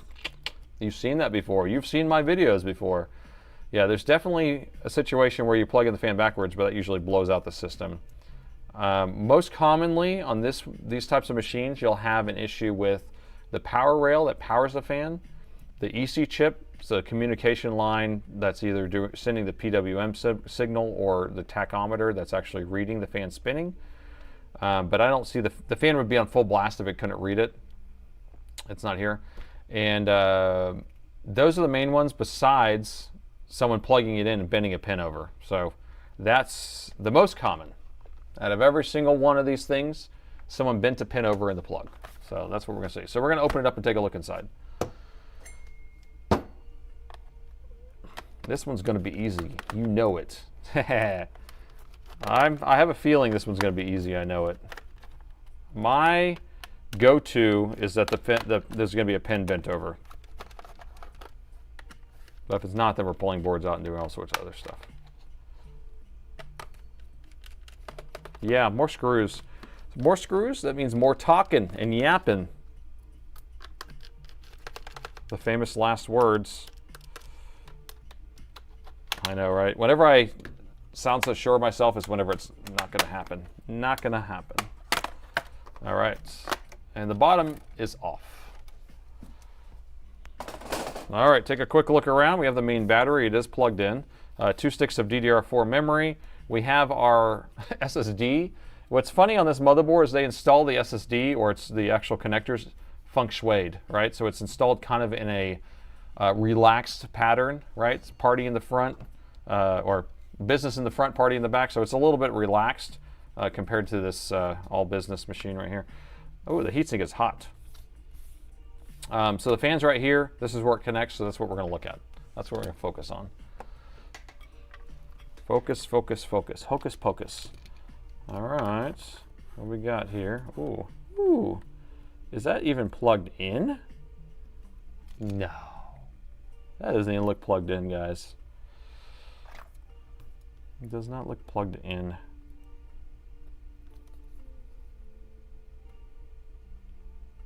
Okay, see this? See, that can't go in, this can go in. That can't go in, this can go in. Okay, let's look here. Do we have any marring? I don't see any marring. Oh, yeah, you do. Look at the edge of that. See that? There's a mark right there on that edge. Guaranteed we got a bent pin. Can you see the marring marks? So that's why I'll check it. If you have a mark on the edge of where a pin's supposed to go in, then you know the pin is folded over in there. So there's a bent pin in there. Okay, all right, let me get my special tool here. See if I can find a better one. My bent pin fixers. Don't know if I can find it here. Darn it.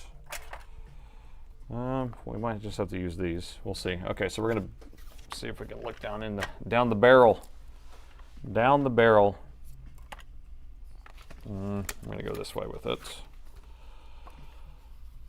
The hard part is trying to stay in the right area while we're doing this. If we can get the right spot. There she is. What's the pin doing? What are you doing there, pin?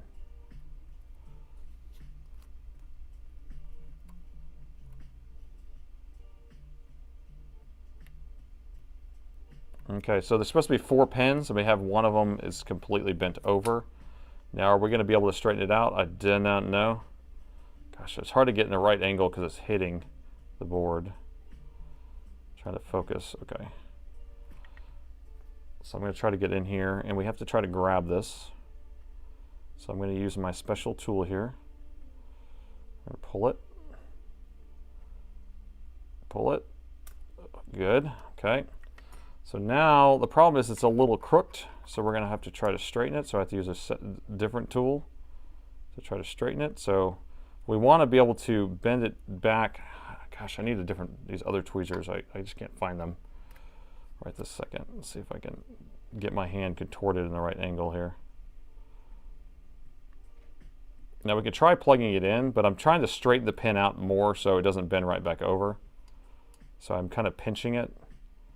But you can kind of see that it's like bent over, but it's actually bent like this, like that. So it's not perfectly straight. It's supposed to be like this, and it's like that right now. So I'm trying to straighten it back over.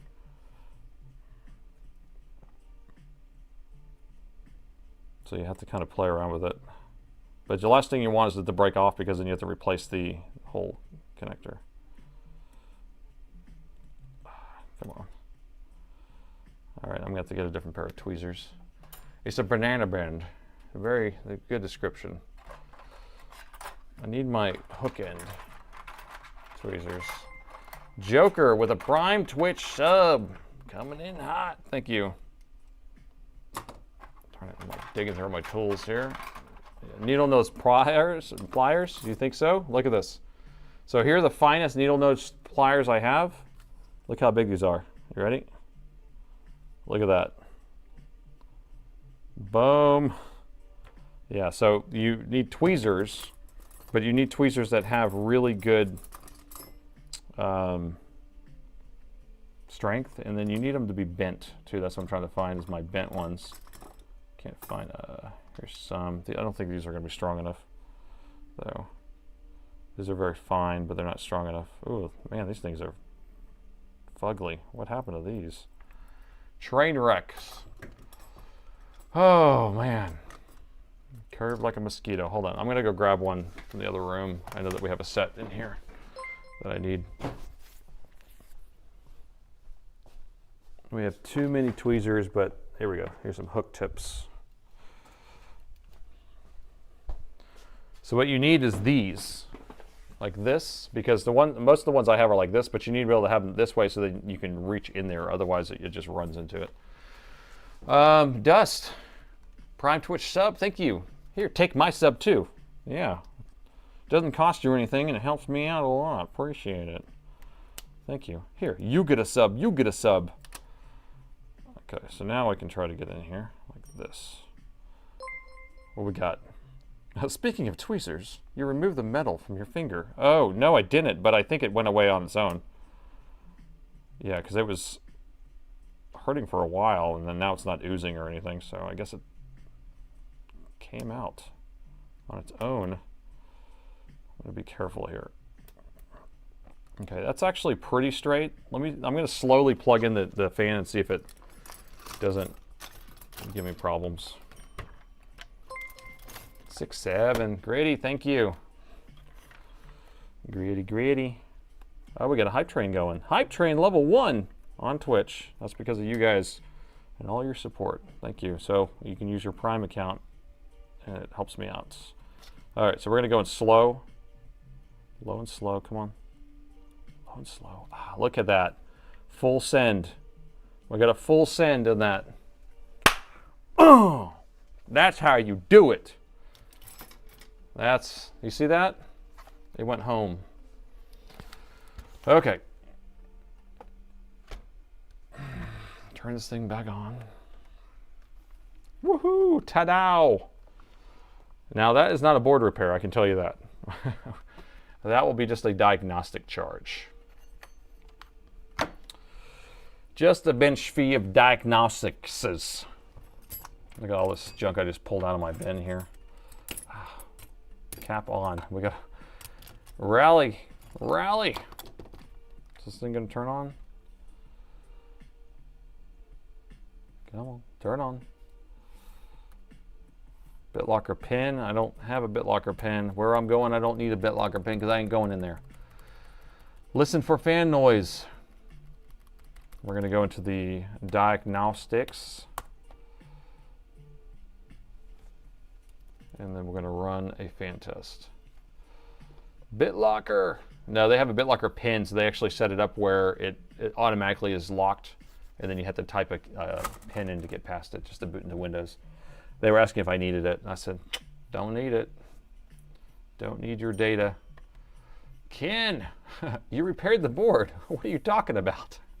I mean, it's a repair, but it's not a board repair. But yeah, I know what you mean, but that's not how I do it. We don't do it like that. Usually if it's something we end up doing it pretty quickly, then we'll just charge a diagnostic charge, even if they were anticipating paying more.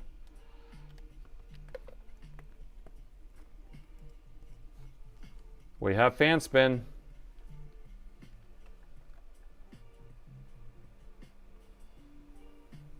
We have fan spin. Very happy. And it passed all tests. I can't believe I saved another laptop. Woo, that was incredible. Was that everything everyone hoped for? All right, so that one's easy enough. Nailed it. Now, if only that last one was that easy. Invoice the customer, and it will ship out today, or maybe tomorrow, or maybe next week.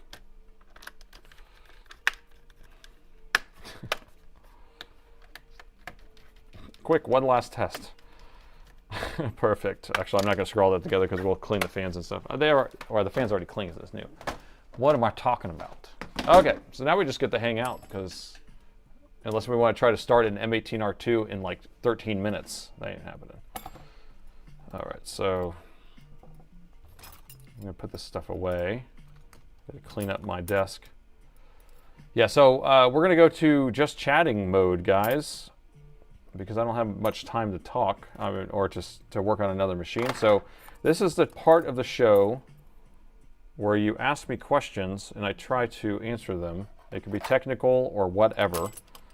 And I try my best to read all the chats and answer them one by one. Skycam. Oh, yeah, I can go back and check that. So before you start asking questions, don't ask questions yet. Let me try that Skycam again. Put this stuff away. Sorry. Okay. Let's look. Don't ask the question yet. What's your worst repair this year? Oh, that I don't want? Okay.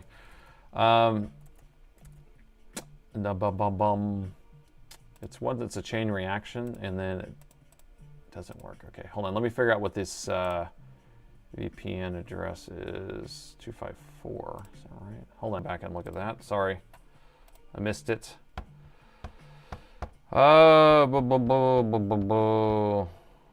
We had a bell message. What did you say? It says screw tray. Oh, screw tray. I got 2 screws in here. 1 screw. We'll put it right there. Okay, perfect. Thank you. I repaired the board. What are you talking about? Okay, so those are the 2 that you did there. Smaller view and typing. Oh yeah, yeah. I guess so. The smaller view is still there, and I'm like typing fast, but it's it's still. You still can probably figure it out. I'm sure you can put it through AI and you'll figure out what my passwords are. There it was. There's the password. Any word on the Micro Center opening up?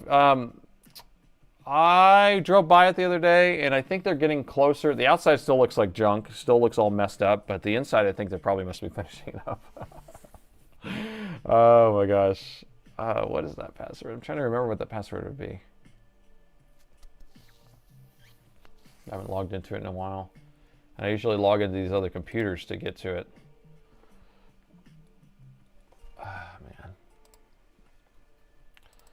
man. Neither one of these computers want to answer.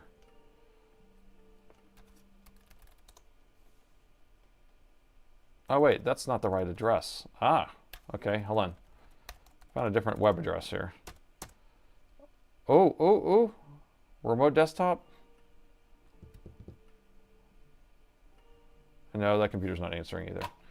Like I said, I have so many computers at this, like, I have 3 Arduinos, not Arduinos, Raspberry Pis, and then 2 computers, 2 VPNs. I have to have redundancy out of my remote observatory. Okay, let's go back to just chat and just actually answer you guys' words. All your words are coming in there, so I have to read them one by one. Okay, so go ahead and ask me questions if you want. It's almost 10 p.m. here, so we're almost done. Play black in slow motion. So you put it in slow motion. Do you accept repairs abroad? So I don't take repairs outside of the U.S. merely because I pay for shipping and stuff like that. So if I have to warranty the thing, then I can't do it. So if you're willing to pay for all the warranty, the shipping, then that's your own deal. So I just can't. I can only ship you something in the United States. So people have done that outside the United States before if they've supplied it. But if it failed in the future, I can't really warranty it. That first laptop power rail failure can be because of bad CPU. It could be because of something that it's trying to start the CPU, or it's trying to start something that's on the CPU, and then it can't, and then it becomes a bad power rail. So yes, the answer is yes, but it could also still be firmware. So that's what's weird. But it was coming and going, so that's why I don't really know for sure. I felt there would be grand opening deals over at the Micro Center. So, and I probably should. I'm thinking about doing some sort of video with that. I just don't know. I'm not a big on location type of person, so I don't know. I don't know how Micro Center is going to survive. Well, it's flourishing. It's actually opening more of them, so I don't know. Got a Micro Center in Patterson, New Jersey, 10 minutes away from me. It's awesome. I've never even been to one before. I think there's one in Dallas or Houston or something like that, which is a 4-hour drive, and so I could go at one of those locations and see that. I'm excited for MC, Micro Center. They'll see a lot. Micro Center actually buys tons of stuff from us too, which is funny. Let's see. So do the Rails report they're up and running? So on these newer machines, or the very, very newer machines, they have a lot longer startup process because they're testing all the Rails, and then they kind of will tell you what's not starting. But the power rail failure in general is just like, hey, we're going through all these different things, and then it will say if it can't start one. But it's a very generic error, so it's kind of like, board not starting. It's not telling you what it is. So it reports it, but it doesn't write it somewhere, in a file or something.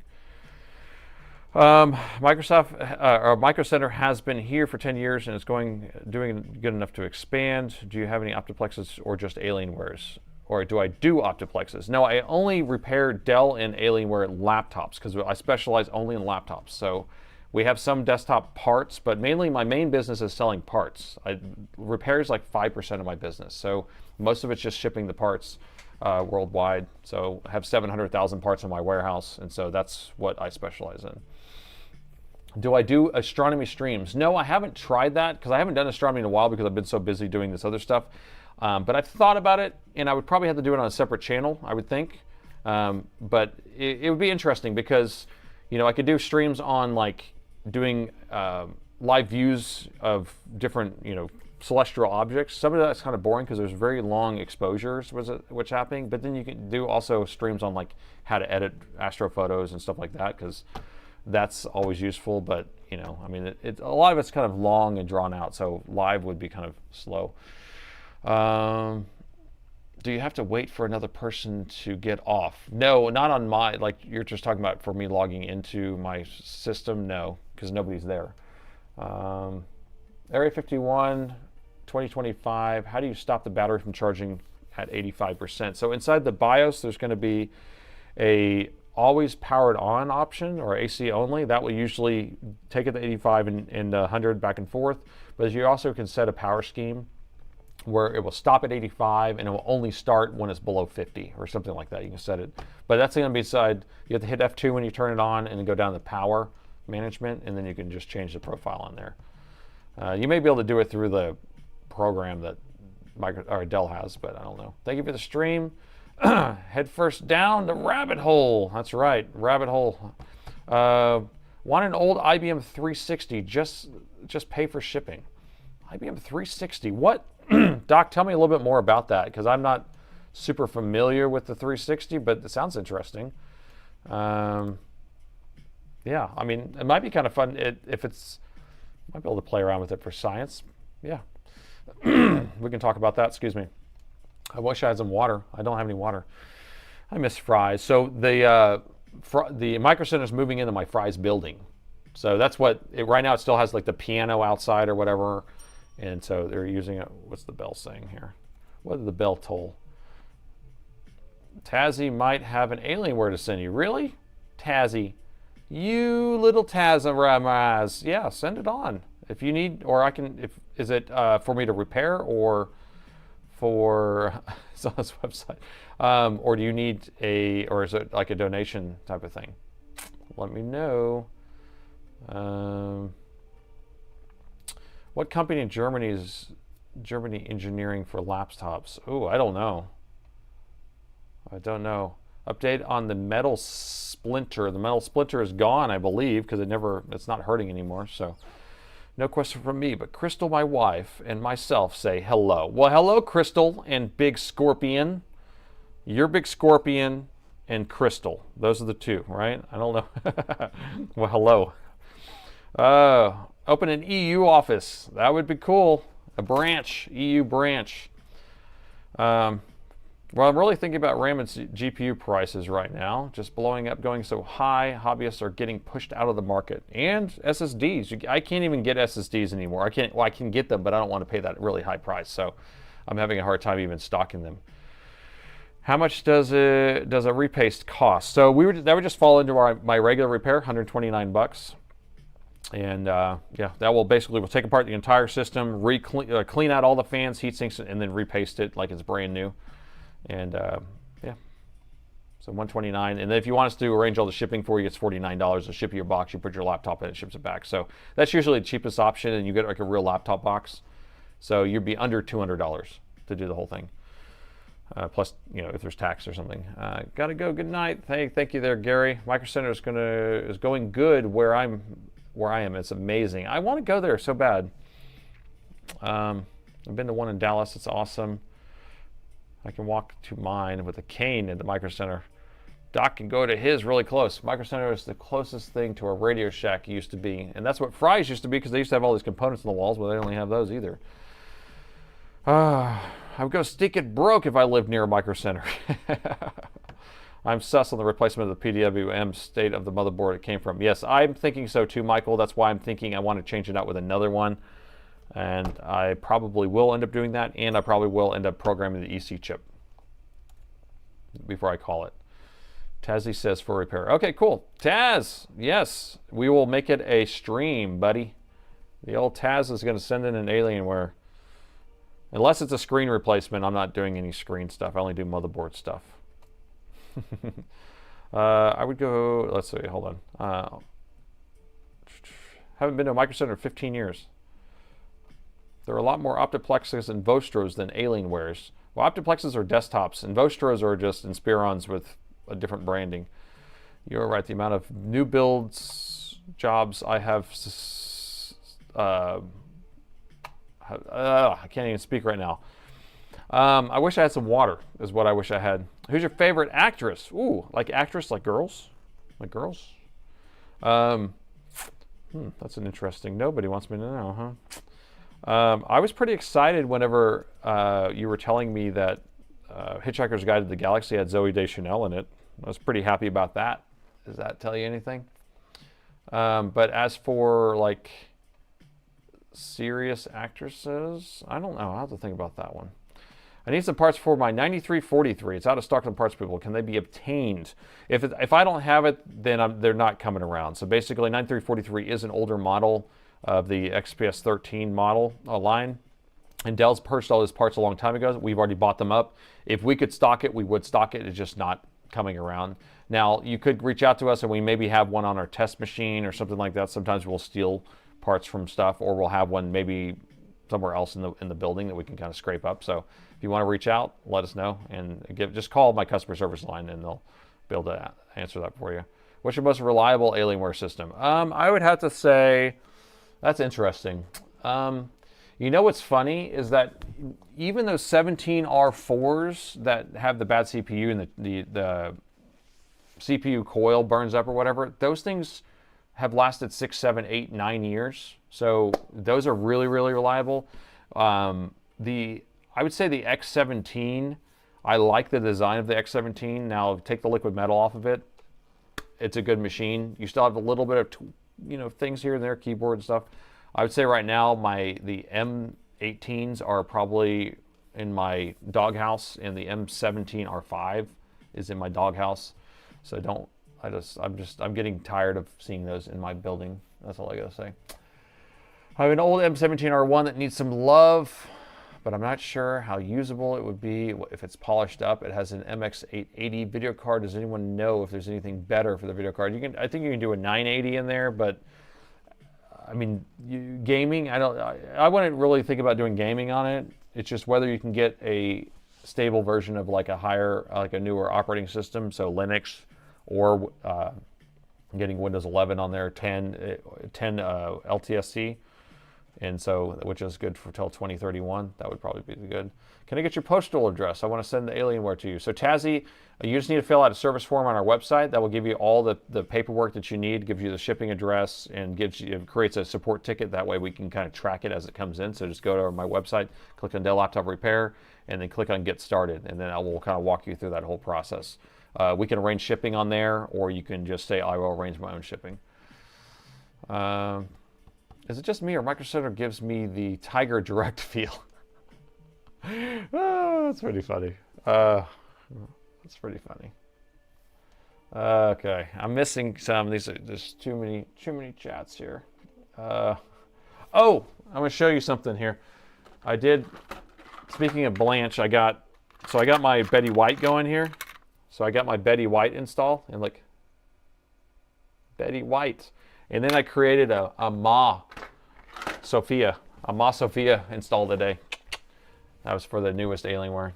Okay. Man, you got too many chats in here, guys. This is just too much. Oh, there's a please open a branch in the Philippines. I sent you a Discord link for the MPS programmer. Thank you there, Tony, Northwest Repair. I was ahead of the count at Micro Center for the initial Columbus, Ohio location. Oh, cool. Awesome. Some damage. Good night from Montreal. Thank you very much. Are you still using liquid metal on new laptops? They are. So the Area 51 18250 with the one that we did the part 1 on Saturday, and there's going to be another part 2. That one had liquid metal on it, and you don't want to know what I found. Okay. Looking at the chips the chipset holds a system reset state until all the pins are high, noting that they're up and running. Interesting. So that might be something to look at if we're trying to figure out if it's holding it high until then. Those SSD labels are awesome. They're not SSD labels, but they're these are stamps. But I used one, a Betty White stamp on there. I was very happy though. Okay, sorry. So many words.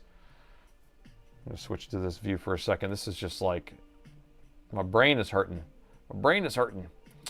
Okay, it looks like a chipset. Okay, I replaced the motherboard friend's laptop, exact same part number of the Vostro, and it was an Inspiron initially. See, that's what I'm saying. Dave put an Inspiron or a Vostro board in there, same part number, everything. So basically on those boards, if we cleared the BIOS and you boot it up, it will ask you what machine you're putting it in. It will ask you if it's a 13-inch, 15-inch, or 17-inch.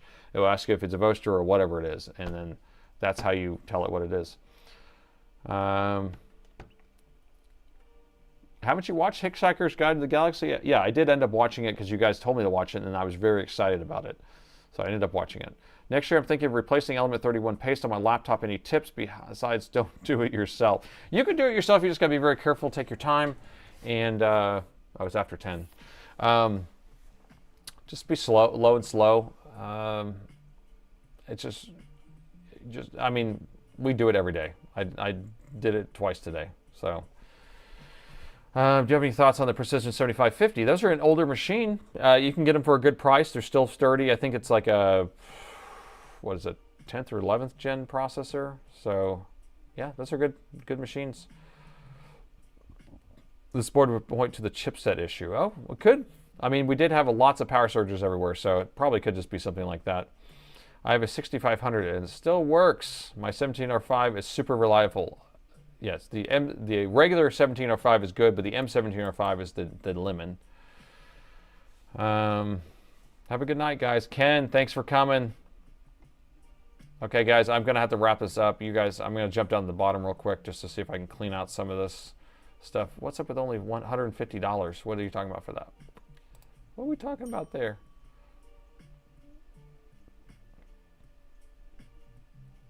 Yep, M6500. That's a good one. Go hydrate with some bourbon. Yeah. Okay. Anyway, all right. I can't read any more words anymore. All right. I appreciate everyone coming out tonight. So we did have kind of an interesting one. We spent 3.5 hours on the first laptop that was a liquid damaged laptop. We were unable to fix it. We got a little bit closer. We got a little farther away. The laptop looks almost brand new. We did open it up. We did look like we saw Freddy Krueger's dungeon in a couple different spots. Cleaning with the ultrasonic cleaner, clean it with toothbrush and distilled water. Changing out the PWM controller. We are getting all the voltages. We did put a new BIOS on there. Probably we'll try a new EC chip, try a new PWM controller. Probably have to call it because you can see that there is a big mark on the CPU. So most likely it's bad, but I want to try everything. And then the second laptop we worked on, we were able to fix the fan pin that was bent over, just straightened it out, plugged in the fan, worked, no big deal. So kind of a fun one. A lot of people are leaving, so thanks for coming out, you guys. If this is your first one, we do these streams twice a week, usually around 4 hours long. Wednesday at 6 p.m., Sunday at 9 a.m. I'm usually pretty tired on a Wednesday night, so you can see that I'm kind of zonked. Sunday mornings, I have a little bit more energy because I haven't been working for 12 hours before I start a stream. But thanks for all the donation, all the gifted subs. That was really nice of you because that does help me out a lot. It helps me go through, you know, or cope with spending all this extra time on all this stuff. And thank those mods who are in the chat helping us out, go through all this stuff. They spend a lot of time here, usually 8 hours a week on the live streams with us. So say thank you for those guys. And I appreciate everybody. And I'll see you Sunday morning at 9 a.m. Thanks for watching.